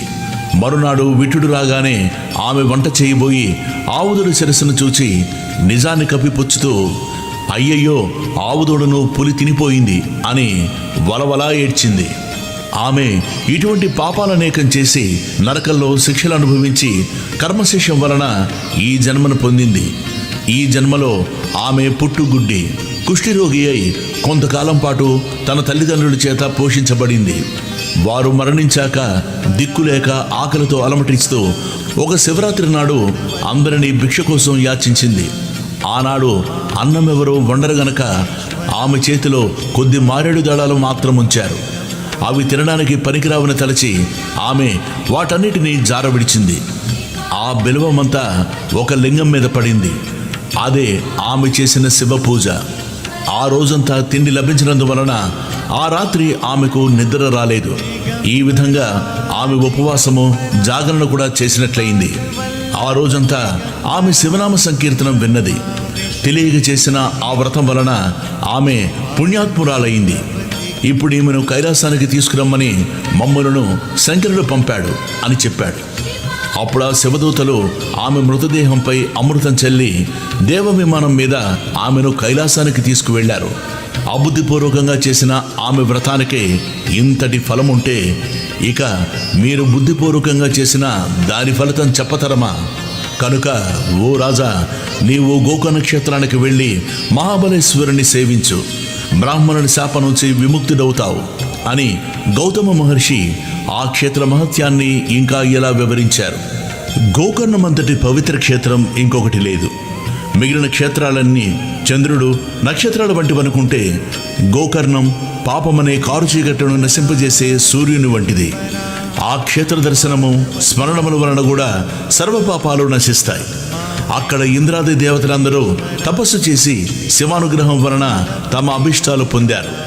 అక్కడ మహాబలేశ్వరునికి బ్రహ్మ, విష్ణువు, ఇంద్రుడు, విశ్వదేవతలు, మరుద్గణాలు, సూర్యచంద్రులు, అష్టవసువులు తూర్పు ద్వారాల్లోనూ, యమధర్మరాజు, చిత్రగుప్తుడు, అగ్నిదేవుడు, ఏకాదశ రుద్రులు, పితృదేవతలు దక్షిణ ద్వారాల్లోనూ, వరుణుడు మొదలైన దేవతలు పడమటి ద్వారాల్లోనూ, కుబేరుడు, భద్రకాళి, వాయుదేవుడు, సప్తమాతృకులు ఉత్తర ద్వారాల్లోనూ, విశ్వావసువు, చిత్రరథుడు మొదలైన గంధర్వులు నిత్యము నిలిచి ఆయనను ఉపాసిస్తుంటారు.